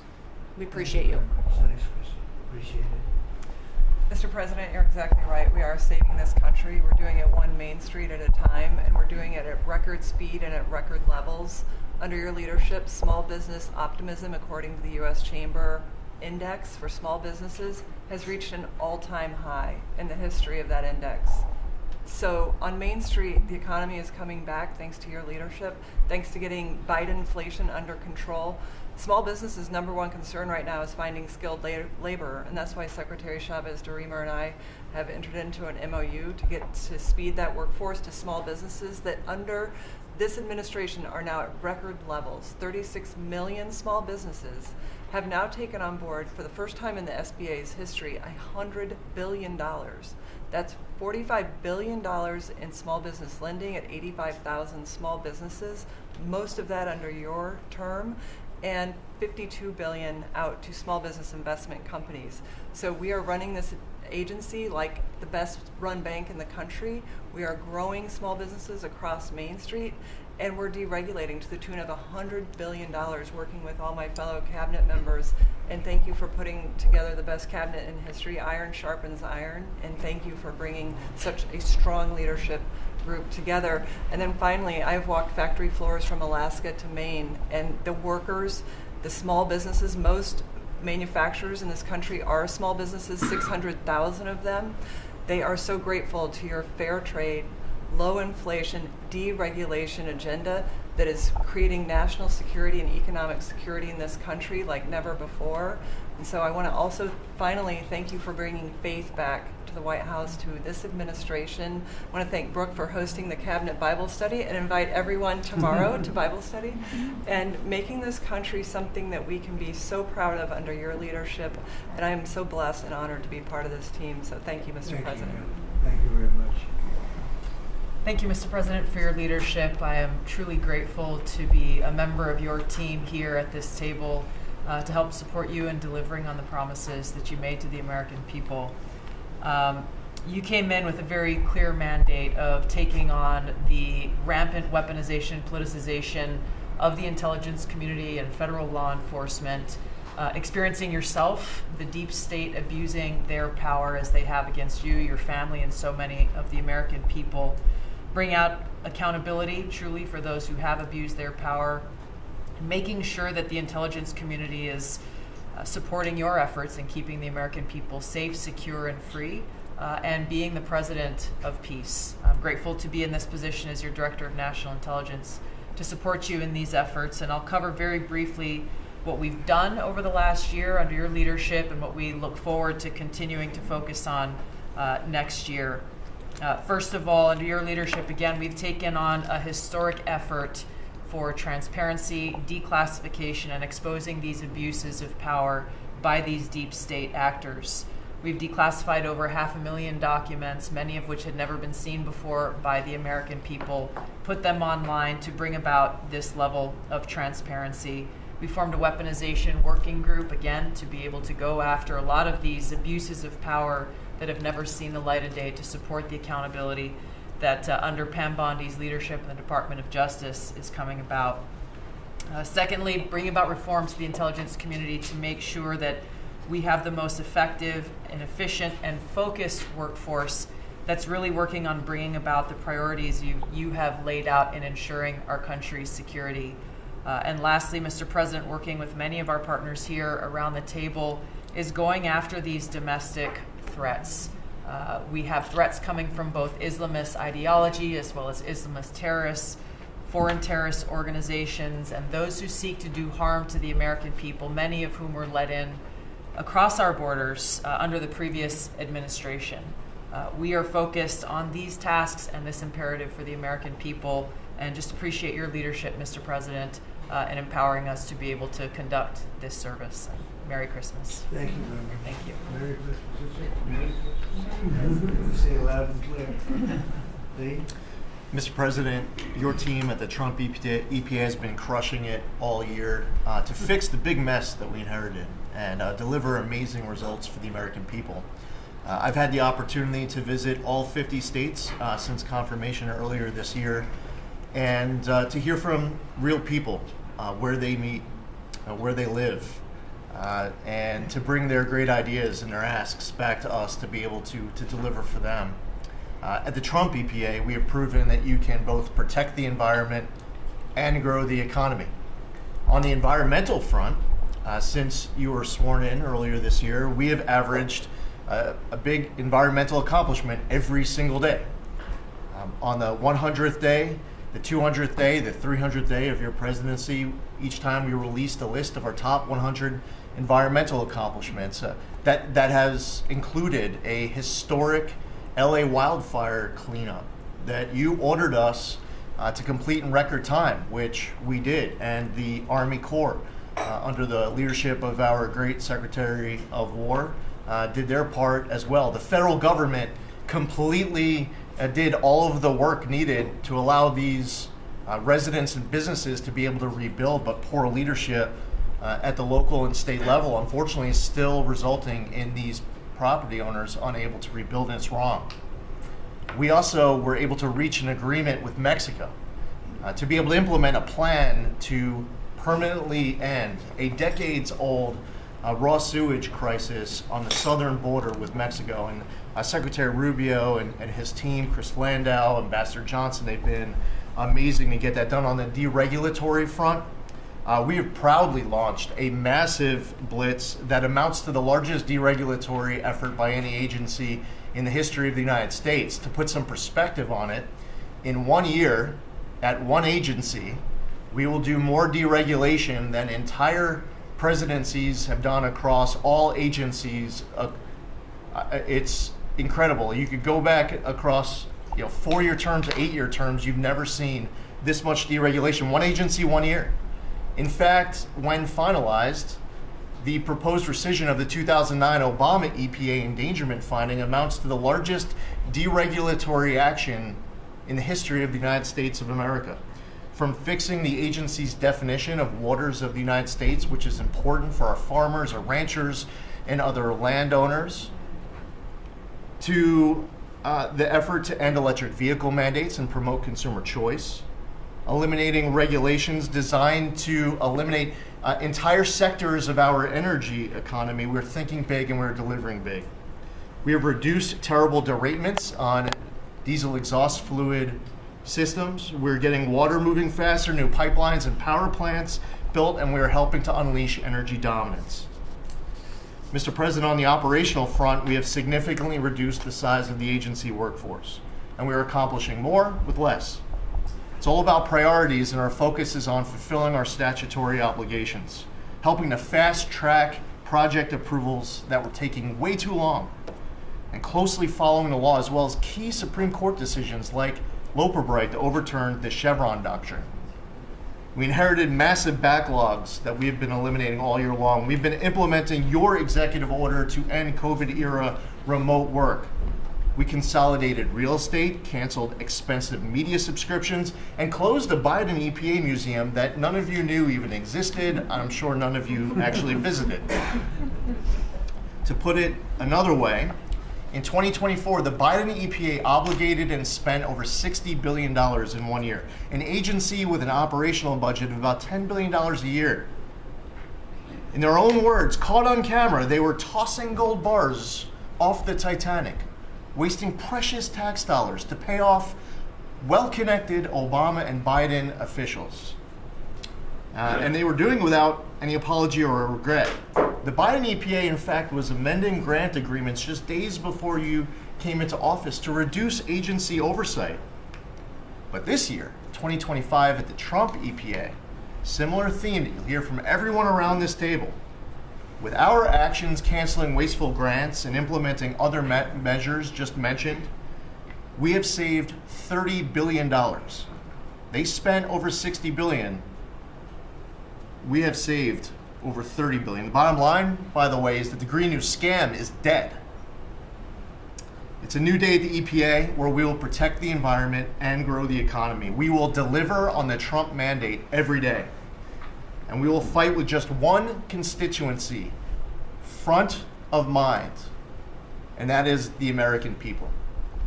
Thank you, Mr. President, for being willing to take a bullet for this country. And if you were to ask me what I'm grateful for, whether it's a Thanksgiving, it's a Christmas, a Hanukkah, a New Year's, any time of year, the fact that this president, after 4 years serving in office, he could have just left it in the rearview mirror and went on to really enjoy retirement. But he is willing to take a bullet for all of you tuning in at home because he believes in his flag, our freedom, our liberties, and to save the greatest country in the history of the world. So I'm grateful this holiday season for you, Mr. President. You're willing to take a bullet for all of us, and by all of us, it's the American public. Thank you. Mr. President, good morning, everyone. Well, in spite of the fact that your charge to me is to fire myself, we've really been incredibly hard at work making sure that we can return education to the states. And as I sit and listen to all the emergencies that we are addressing in this country, from the economy to our borders to everything that we're doing, I would say, sir, that if we do not fix education in our country with this hard reset that you are expecting, I think the greatest national emergency we could face is our education. Because if we are not going to educate our children, we're going to continue to fall behind the rest of the world. When there are only 30% of 12th graders, 8th graders, and 4th graders that can read at proficiency level, that is an incredibly harsh statement to make about our country. And you told me when you first were elected president and you looked at, I think, right after you took office, the first NAEP scores, which is Nation's Report Card, came out and showed how far down we were in educational proficiency in our country. And not only the NAEP scores, but the international scores as well, showed us about third from the bottom. You told me you were not only embarrassed, but you were angry about this and that we had to do something to change this in our country. And we took a hard look at it, and you absolutely said the bureaucracy of education in Washington is keeping its thumb on preventing growth, what we should have, because it's best handled at the state level. Letting states put their programs in place, and some states are going to do it a lot better than others. But it's not going to happen from Washington, D.C. And when I hear things like, well, with no disrespect to any other country in the world that have really great programs, Germany, Sweden, Norway, I hear about this all the time. Point of fact is, they're this big. The United States is this big. We can't do it from Washington, D.C. It has to be done at the state level. So what we've been doing, as Lori brought up, Secretary of Labor brought up, we have a great working relationship. We have already signed and implemented one MOU or interagency agreement to handle the WIOA program and the Perkins grants to make sure it works.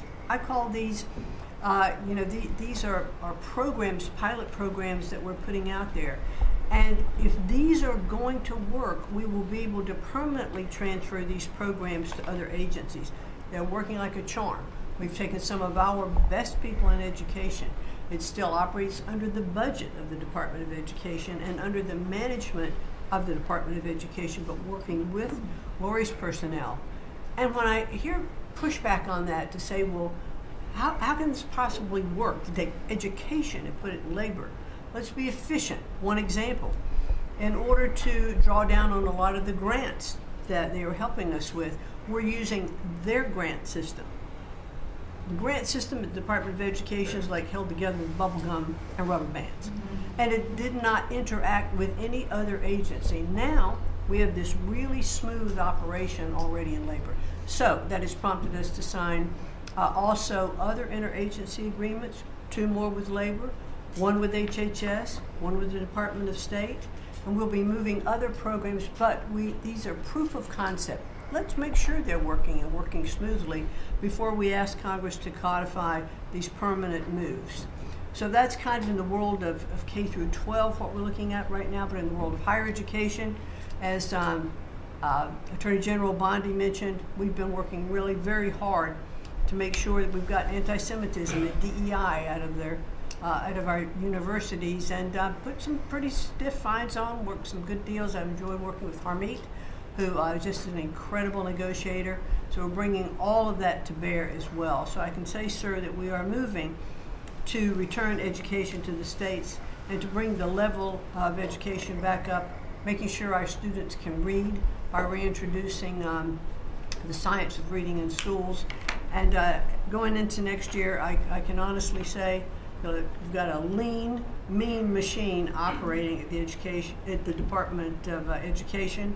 It was only half the workforce when we started, and we're more efficient, and I think we're going to see better results as we move into next year. So thank you for this incredible opportunity. Thank you very much. Thank you, Mr. President, during this holiday season for empowering us at HHS, me, Dr. McCary, Jay Bhattacharya, and Dr. Oz, to change the trajectory of this agency towards public health in a way from the tradition of serving the mercantile interests of the medical industrial complex and the big pharmaceutical companies. 2 weeks ago, we ended, under your leadership, a 20-year war on women by removing the black box warnings from hormone replacement therapy. The medical cartel was telling women that hormone replacement therapy during menopause was dangerous for them. In fact, here's what the science said. It diminishes the risk of fatal heart attacks by 25%, cardiac disease by 50%, Alzheimer's by 35%, bone fractures by 50 to 60%. It improves appetite, it improves sleep, it improves energy, it improves happiness. There are tens of millions of women in this country who have been deprived of that therapy because of just scientific malpractice by the medical cartel. We are now remedying that, and this remedy will now be available to all women who want it during one of the most difficult transitions of their lives. MFN is one of our greatest accomplishments. It would not have happened without you. You were the only person who believed in it. You drove us to get it done. We've now made agreements with the 5 biggest pharmaceutical companies. We have 12 more in the lineup to make agreements. By the time this administration leaves office, 95% of the drugs in this country we will have the lowest prices of any nation in the developed world. Americans are already getting the benefits from these. These companies are already lowering these prices dramatically, as you've noticed. And then this week, Howard at Department of Commerce and Jameson at the U.S. Trade Representative made a bargain with Great Britain to raise their drug prices in conformance with your promise that the Europeans would raise theirs to counterbalance us lowering ours, and therefore we would keep intact the ecosystem of innovation and protect innovation. So congratulations on that, Mr. President. When you first asked me to take this job, one of the first contacts we made was with a leading health economics professor at Harvard. And we asked him what's the one innovation that we could do that would most dramatically improve the health care experience for the average American. And he said there's no contest, it's to get rid of prior authorization. Thanks to your leadership, we were able to convene the largest insurance companies in this country and do something that every administration, every Congress has promised for the past 30 years. We actually got it done. We convened the insurance companies representing 280 million Americans and got them to agree, most of them by January of 2026, for 2 months from now, to remove prior authorization for most of their procedures, for all the procedures we want them removed from. And that means that American patients at the point of care will be able to get an answer immediately. If your doctor says you need knee surgery, you will know before you leave that doctor's office whether your insurance company will pay for it or not. Similarly, healthcare records, the tech industry has refused to share healthcare records. You asked us to change that. We convened the 60 biggest tech companies at a conference that you presided over about 2 months ago. We now did a secondary conference which 400 leading companies have all come in and agreed to remove any kind of blockages where individual Americans can get their own health care. Americans own their health care records, yet they were not able to access them. And if you lived in New Jersey and you moved to Oregon and you got injured, you went to a hospital, you would have to spend maybe 45 minutes filling out forms on a clipboard because your doctors there could not get your healthcare records. They couldn't get your blood type, your allergies, all the things that they ought to know immediately so they can save your life. Now that has all changed, and all these companies now have agreed to remove all the blocks on sharing healthcare records. Every American will have their healthcare records available on their cell phones. And it's already happening. In the last 6 months, there have been over 100 times the number of healthcare records shared by hospitals and during the entire previous administration. On deregulation, HHS proudly is now leading the pack, and thank you for your help on that, Russ.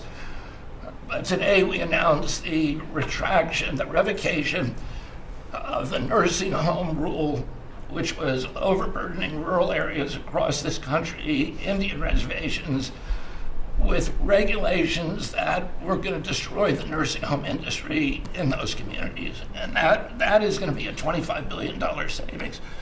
Those are some of the things that we're doing because of your leadership. President Trump, thank you so much, and Merry Christmas to you. Thank you, Bob, very much. Great job. Well, Mr. President, you've assembled an incredibly talented group here. If you took a look at this group compared to any Fortune 500 leadership team, any group of startup folks, I mean, this is an amazing group in the breadth of what's being accomplished. And the timing couldn't be better because with your leadership and vision, you've set us up for this age of abundance as we head into next year, the 250th anniversary of this country. And what are we heading into that year? As we've talked around the table, you've heard about massively lower taxes, massively lower regulation, abundant energy, record capital investment coming in, job growth. I mean, we are set up to really have something to celebrate next year. And I just, again, want to say thank you to everybody around the table. You gave us one big assignment in Interior. Of course, Interior, the largest balance sheet in the world. In the Department of Interior, if it was a standalone company, 500 million acres of surface, 700 million acres of subsurface, over 3 billion of offshore from Guam to the Virgin Islands. And you said, we got to take care of that balance sheet. We got to develop those resources. And what have we done across that? Producing record amounts of oil, record amounts of gas. And again, we set out with a goal, energy diplomacy, sell energy to our friends and allies. We're exporting a record amount of energy to all of our friends and allies around the world. That's helping do that. And you're giving a gift to America as we head into this. You're giving us peace abroad, and you're giving us prosperity at home. That bodes so well for our country. One small little gift that we're giving to all Americans from one teeny part of Interior, which is the national parks, is that not only are we keeping prices low for all American citizens, offering 10 free days for our national parks next year to coincide with our holidays, but also a $100 surcharge for non-residents. That is going to raise hundreds of millions of dollars for our for helping restore and preserve all of our best parks. So as we close out with it, I want to also say a big celebration going on here in Washington, D.C. We've been thrilled to be part of the National Park Service, the U.S. Park Police, part of this great effort across a number of us on making D.C. safe and beautiful. This will be the safest and most beautiful capital in the world. We are doing so many things, whether it's hundreds of homeless camps, thousands of graffiti sites, cleaning up ponds and fountains, preparing this thing. The United States is never going to be performing better economically. It's never going to be looking better, just like the White House has never looked better, all because of your vision and leadership. So again, thank you, sir. You've given an incredible Christmas gift to Americans by setting us up for an incredible 250th anniversary. That's very nice. Thank you, Doug, very much. Rocco? Well, thank you, Mr. President. First of all, this is a very talented team, as you've seen, and as you know, because you picked every single one that's on. You deserve tremendous credit for doing that. It's an honor to be in this role. It's also an honor to be involved in and be a witness to what I believe is the most transformational year in American foreign policy since the end of the Second World War, at least. And it's transformational because for the first time in a long time, we have a president who basically puts America at the forefront of every decision we make in our relations with the world. And that may sound weird to people, like, of course you always do. No, that hasn't always been the case until about a year ago. And I think we've all witnessed in our own respective spaces how in every interaction the president has with the world, the goal he has in mind is very simple. Does what you want us to do, or is it going to make us stronger? Is it going to make us richer? Is it going to make us safer? If it is, he's for it. If it's not, he's against it. If something's going to make America weaker or poorer or less safe, the president's going to be against it. And every single thing he has done in our foreign policy has been driven by the American people in mind. And I can go down the list. Why has he focused on mass migration? It's very simple, because no country is safe if you can just walk in without us knowing who you are into your country. We've seen the destruction that that's wreaking, not just in our own country, but the impact that it's having in Europe and in many other parts of the world. You talk about trade deals and the trade situation has been involved in. People, all this reporting on it. It's very simple. The president views the last 40 years as an era of which American workers and American farmers have been ripped off. They've been ripped off, and what he's saying is we want to have trade with the world, but it has to be a trade in which American businesses and American workers and the products they make and what American farmers grow and produce has a fair shot to be sold around the world. On issue after issue, that's been the case. You talk about foreign aid reforms. This is not our money. This is taxpayer money. When the president has said, we're going to do foreign aid, but we're going to do foreign aid for countries that are aligned with the United States and in a way that doesn't waste the taxpayers' money. And Mr. President, you deserve tremendous credit for that. Many of us, the Vice President, by the way, I want to acknowledge, has played an extraordinary role in our foreign policy, and he too has been a witness to all of this as it's been occurring, and he's been a big part of it as well. You talk about NATO. The president's not against NATO. He went to NATO and basically said, look, you guys, we're paying all the money, and he got them to do the 5% commitment, which everybody said was never going to happen. It was impossible. Everything this president does is driven by the American people. Whether you don't have to agree with the actual move, but understand the motivation. The motivation is always you, the American people, and what's good for you, for your family, for the country, and for our economy. But the president is also committed to peace in a way that all of us have seen.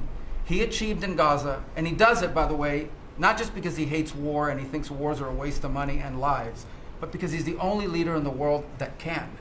No other leader in the world could have pulled off what happened in Gaza. And I can tell you, I can't get into the details. The vice president knows what I'm talking about. That deal doesn't happen without the president's direct interaction with the leaders that were involved in this decision making. And everyone said that deal couldn't hold. And then the president shepherded through the United Nations of all places to get a global coalition of countries to line up behind the peace deal, behind the border peace. And it's still, every day is a challenge, but it's been driven personally by the president. It's the reason why we're involved in this whole Ukraine-Russia conflict. That's not our war. It's not the president's war. This war started, it never would have happened if you'd been president. But this war is going on, and the president is trying to end it, not because, listen, we got a million things to focus on in the world as a country, but he's the only leader in the world that can help end it. And that's why even as we speak to you now, Steve Witkoff is in Moscow trying to find a way to end this war, to save lives of 9,000 people, Mr. President, as you know, are dying every week. More people are dying a week in that war than have died in the entirety of the U.S.'s involvement in Afghanistan or Iraq. Just think about that, how bloody and destructive it is. The president's taken on this issue of Sudan personally, not send out deputies to do it. Again, far away from the United States, because he's the only leader in the world that can bring it about to an end, not to mention all the other peace deals, very dangerous ones like India and Pakistan or Cambodia and Thailand. And so on all these things, Mr. President, I think you deserve tremendous credit for the transformational aspect of our foreign policy. For the first time in probably 4 decades, the American foreign policy is driven by what is good for America and Americans, whether it makes us safer and stronger and more prosperous. If it is, he's for it. If it doesn't, he's against it. And that sort of clarity is transformational. I close with this, and I know I'm last, so I wanted to be fast, but there was a lot to cover. I do want to say this is the most wonderful and magical time of the year. By that, of course, I'm referring to the college football playoffs. And I just want to say this as a point of personal privilege. And I'm a Florida Gator, but if the University of Miami gets screwed out of the college football playoffs after going 10-2 and beating Notre Dame, the whole thing should be scrapped, and you're going to have to take over it next year. That's great. Well, thank you all very much. It was terrific. I hope it wasn't too long, but it was very concise, and we've done a lot. This group has done a lot. Amazing. Everybody at this table has done a fantastic. And Susie, thank you for doing a great job, as our chief has said. First female chief of staff in the history of our country, which is pretty amazing when you think of it, right? And she's the best. Thank you very much. Great job.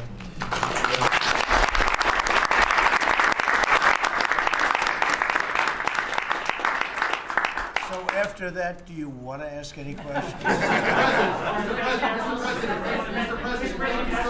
Mr. President, there's been a lot of speculation about who the next Fed chairman could possibly be. You said you had somebody in mind. Yeah. How many names were you given on the final list? And does that person currently work on the board of the Federal Reserve? Well, I'd say that we probably looked at 10. Then Scott interviewed some people that I didn't know, but he knew. And a lot of people were involved in the process, actually, and Howard was involved. But I think we probably looked at 10, and we have it down to 1. Can you answer this? I want to ask you about Elon Musk, if I could. You talked about Elon Musk. You had him in dinner here in the White House. Is he now back in your circle of friends? Well, I really don't know. I mean, I like Elon a lot. He was he really helped during the election with his endorsement. He felt strongly. Look, we had one problem. You know, I didn't want to have everybody have to have an electric car, and he makes electric cars, and yeah, I think we get along well. You know, on affordability, when you talk about affordability, is going forward, are the American people, do you believe, getting impatient with the reforms that you're making? They talked about I think they're getting fake news from guys like you. Look,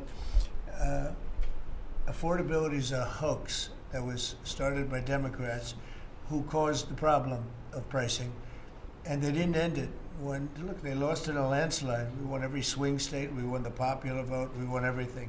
You take a look at districts, it was 2,750 to 525,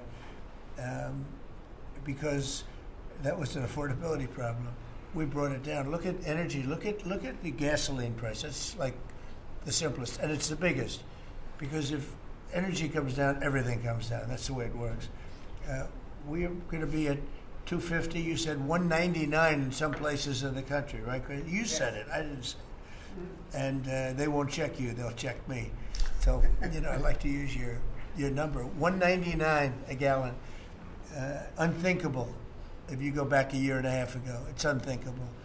So now we're bringing the prices down, way down. Beef is coming down now. We've done certain magic and beef is coming down. But we inherited horrible prices. We inherited really the worst inflation in history. We inherited that. When I came in, that's what he had. And we fixed inflation. And we fixed almost everything, if you want to know the truth, including 8 wars. We got 1 to go, but including 8 wars. But when they always say, I watched today where they have a race going on right now in Tennessee, and this woman goes, affordability. They're the ones that caused the problem. The prices were way high. We're bringing the prices down. But they're like scam artists. They're I call them con men and women. They come out, they say affordability, like, oh, I see prices. We're going to get prices down still further. But we brought them down from the prices they cost. the reason that they had the highest inflation in the history of our country is because they had the highest prices. But we brought them down, and now we have normal inflation. Yeah, please. Mr. President, thank you so much for taking questions. Thank you. Assembled. Sure. Cabinet. I wanted to clarify something that you had said on Sunday regarding the boat strikes near Venezuela. You had said that you didn't know if the second strike on that one boat had happened, but you wouldn't have wanted it. Now that your administration has acknowledged that it happened, do you support that second strike? And Mr. Secretary, I wanted to clarify something you had said in the interview back in September, I believe on Fox News. You said that you would watch that strike live on television. In real time, did you know that there were survivors after the initial strike? Well, look, all I know is this. Every boat that you see get blown up, we save 25,000 on average lives, 25,000 lives. They've been sending enough of this horrible fentanyl and other things like cocaine and other things, but fentanyl right now is the leader of the pack, to kill our entire nation, because a little speck on the head of a pin can kill somebody. It's very dangerous stuff. I know so many people where their sons were drug addicts. They had one little sample and they died. They couldn't believe it. As far as the attack is concerned, I still haven't gotten a lot of information because I rely on Pete. But to me, it was an attack. It wasn't one strike, two strikes, three strikes. Somebody asked me a question about the second strike. I didn't know about the second strike. I didn't know anything about people. I wasn't involved in it. I knew they took out a boat. But I would say this, they had a strike. I hear the gentleman that was in charge of that is extraordinary. He's an extraordinary person. I'll let Pete speak about him. But Pete was satisfied. Pete didn't know about second attack having to do with two people. And I guess Pete would have to speak to it. I can say this, I want those boats taken out. And if we have to, we'll attack on land also, just like we attack on sea. And there's very little coming in by sea. I think we've knocked out over 90% of it. There's very little, and I understand that. There's very little. We're saving hundreds of thousands of lives with those pinpoint attacks. It's an amazing thing when you see a boat going along. And, a lot of the press would like to say they're not. You see the boat. They're not maybe drugs. You see these boats. First of all, who has 5 engines on the back of a boat going in weird directions and loaded up with lots of white containers? They're bags of things. No, they've done an amazing job, and Pete has done an amazing job. But Pete, you could probably better answer the question. No, you're spot on, sir. I think you got to start with the baseline, which Marco laid out. Everybody's laid out. You got 20 million people invading our country over 4 years. We don't know where they're coming from. That includes Tren de Aragua and cartels and violent criminals. They bring drugs, and you mentioned it, Mr. President, poisoning, an intentional poisoning of the American people, killing hundreds of thousands of Americans. So the president had the courage to designate these cartels as designated terrorist organizations. Now, a number of us here served in the military and spent 20 years fighting terrorists like Al-Qaeda and ISIS on the other side of the world. How do you treat Al-Qaeda and ISIS? Do you arrest them and treat them, pat them on the head and say, don't do that again? Or do you end the problem directly by taking a lethal, kinetic approach? And that's the way President Trump has authorized the War Department to look at these cartels. And I wish everybody could be in the room watching our professionals like Mitch Bradley, Admiral Mitch Bradley, and others at JSOC and SOCOM and other commanders. The deliberative process, the detail, the rigorous, the intel, the legal, the evidence-based way that we're able to, with sources and methods that we can't reveal here, that make sure that every one of those drug boats is tied to a designated terrorist organization. We know who's on it, what they're doing, what they're carrying. All these white bales are not Christmas gifts from Santa. This is drugs running on 4-motor fast boats or submarines that we've also struck. No one's fishing on a submarine. And I have empowered them to make that call. Now, the first couple of strikes, as you would, as any leader would want, you want to own that responsibility. So I said, I'm going to be the one to make the call after getting all the information and make sure it's the right strike. That was September 2nd. There's a lot of intelligence that goes into that, building that case and understanding that, a lot of people providing information. I watched that first strike live. As you can imagine, at the Department of War, we got a lot of things to do.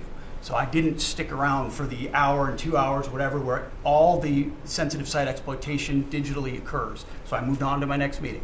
A couple of hours later, I learned that commander had made which he had the complete authority to do, And by the way, Admiral Bradley made the correct decision to ultimately sink the boat and eliminate the threat. He sunk the boat, and eliminated the threat.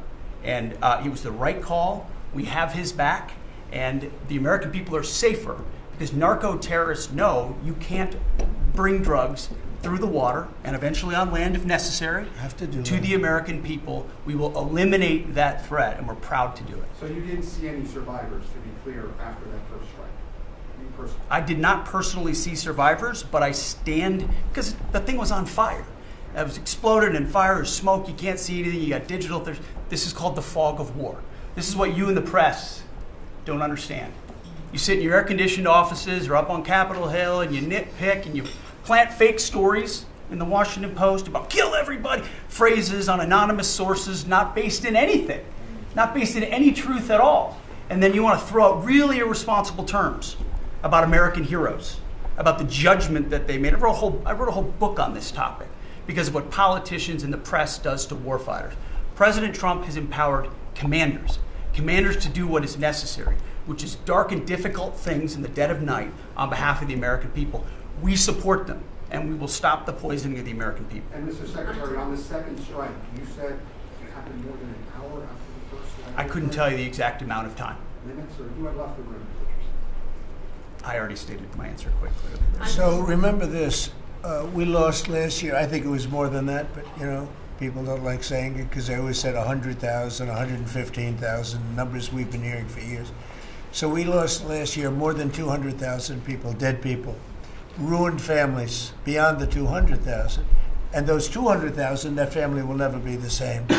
But these people have killed over 200,000 people, actually killed over 200,000 people last year. And those numbers are down. Those numbers are down. They're way down. And they're down because we're doing these strikes, and we're going to start doing those strikes on land, too. The land is much easier. It's much easier. And we know the routes they take. We know everything about them. We know where they live. We know where the bad ones live. And we're going to start that very soon, too. Mr. President, thank you so much, Mr. President. And you know what? When we start that, we're going to drive those numbers down so low.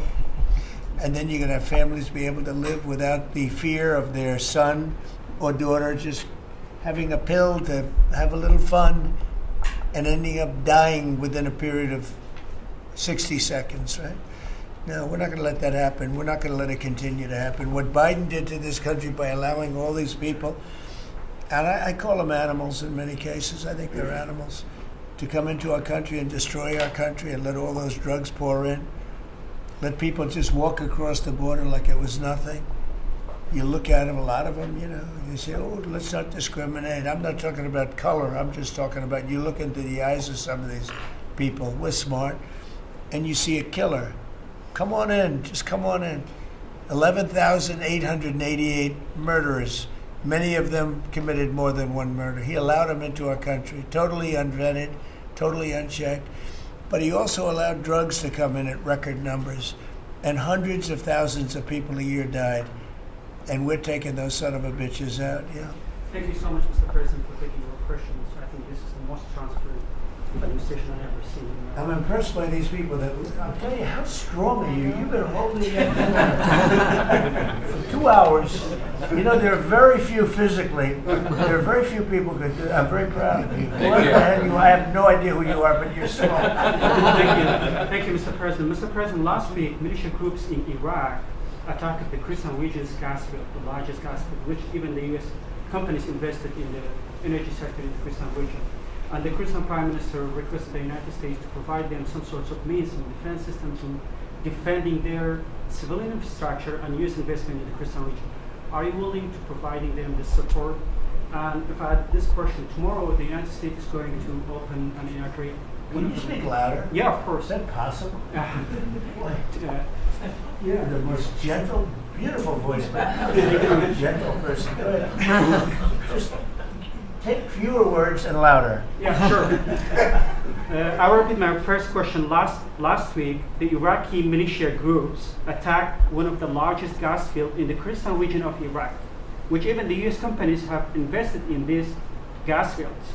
Yeah. And then, are you from Iraq? I'm from Kurdistan, Iraqi Kurdistan. Yeah. I'm working for Ruda Media Network. and the Kurdistan region prime minister, he requested the United States to providing them some sort of defense system to defending these gas fields and U.S. investment in the Kurdistan region. Are you willing to helping them? Well, we'll look at it. I heard about it, and I'm hearing about it more now, frankly. It wasn't at the top of my list. It's a very unusual question, I think, but I assumed you're from the area, and to you it's a very important question, and to me it is also, because people are being killed. I will say this, Iraq has been much different in terms of us than they were prior to us taking out the nuclear capability of Iran. You know, Iran has gone down many, many steps in terms of its fear factor. They were the bully of the Middle East, and they're really not the bully of the Middle East anymore. And Iraq was being bullied by Iran. You know, we had a president that thought it was brilliant to blow them up, and they blew them up, and all of a sudden, instead of having a power that was basically equal to Iran, they had Iran ruling the Middle East for a long period of time. But Iraq, from the day we hit them with those B-2 bombers and knocked out and obliterated, because CNN said, well, maybe it wasn't total obliteration. Well, it turned out it was totally obliteration. It was every single one of those missiles hit its target. It was actually amazing, but it was wiped out, totally wiped out. I will tell you, Iraq has been a much friendlier place. They talk to us. The Prime Minister actually nominated me, along with about 78 other countries, for the Nobel Prize. I'm the only one that was nominated by almost 100 countries that didn't get it. But that's okay. But I saved a lot of lives. But Iraq nominated us for the Nobel Prize, and that was a great honor. You know, we didn't expect that from Iraq. Iraq has been a much different place since the taking out of Iran the nuclear capability. Yeah, let's get to another question. The meeting, Here we go. This guy's a beauty. Secretary Rubio mentioned the meetings ongoing in Russia today. Do you have any update from Mr. Witkoff or Mr. Kushner on that? No update, because I've been spending too much time with you. I mean, we're spending a lot of time in here.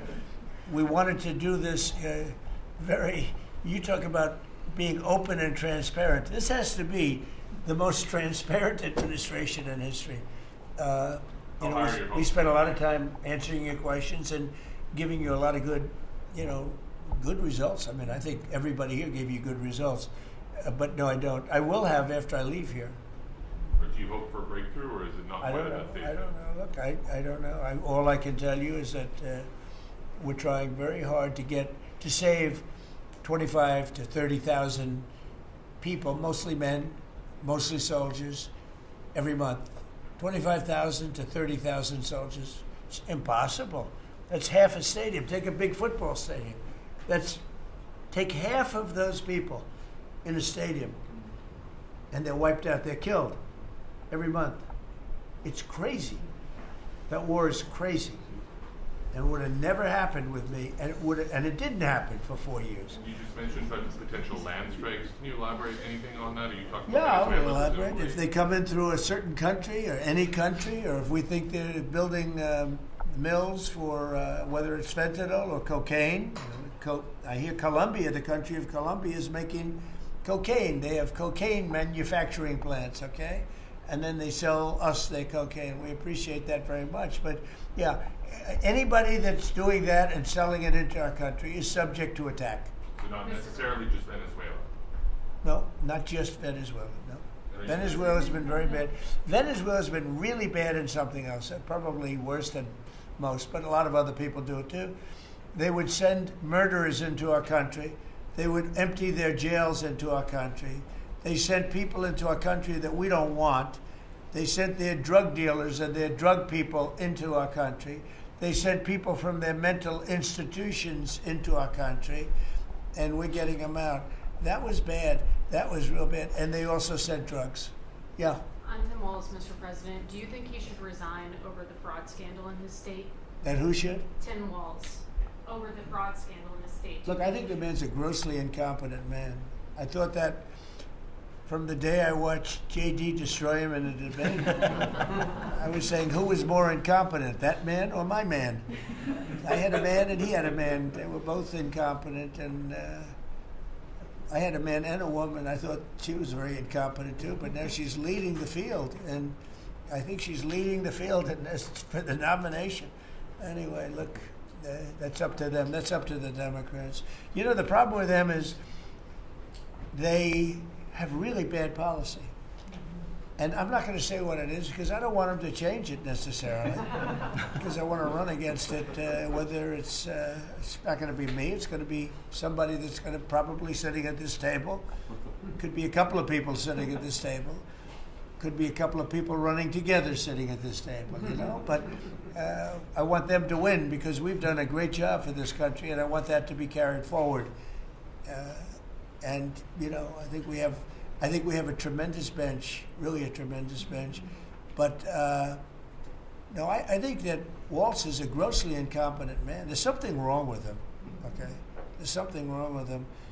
And when you look at what he's done with Somalia, which is barely a country, you know, they have no anything. They just run around killing each other. There's no structure. And when I see somebody like Ilhan Omar, who I don't know at all, but I always watch her for years. I've watched her complain about our Constitution, how she's being treated badly. Our Constitution, the United States of America, is a bad place. Hates everybody, hates Jewish people, hates everybody. And I think she's an incompetent person. She's a real terrible person. But when I watch what is happening in Minnesota, the land of 1,000 lakes, or however many lakes they have, they got a lot of lakes. But this beautiful place, and I see these people ripping it off. And now I'm understanding, and you're going to look at that, Scott. I hear they ripped off Somalians, ripped off that state for billions of dollars, billions, every year, billions of dollars, and they contribute nothing. The welfare is like 88%. They contribute nothing. I don't want them in our country, I'll be honest with you, okay? Somebody would say, oh, that's not politically correct. I don't care. I don't want them in our country. Their country's no good for a reason. Their country stinks, and we don't want them in our country. I could say that about other countries, too. I can say it about other countries, too. We don't want them to hell. We have to rebuild our country. You know, our country's at a tipping point. We could go bad. We're at a tipping point. I don't know if people mind me saying that, but I'm saying it. We could go one way or the other, and we're going to go the wrong way if we keep taking in garbage into our country. Ilhan Omar is garbage. She's garbage. Her friends are garbage. These aren't people that work. These aren't people that say, let's go, come on, let's make this place great. These are people that do nothing but complain. They complain. And from where they came from, they got nothing. You know, they came from paradise, and they said, this isn't paradise. But when they come from hell, and they complain and do nothing but bitch, we don't want them in our country. Let them go back to where they came from and fix it. Okay. Thank you very much, everybody. Thank you very much.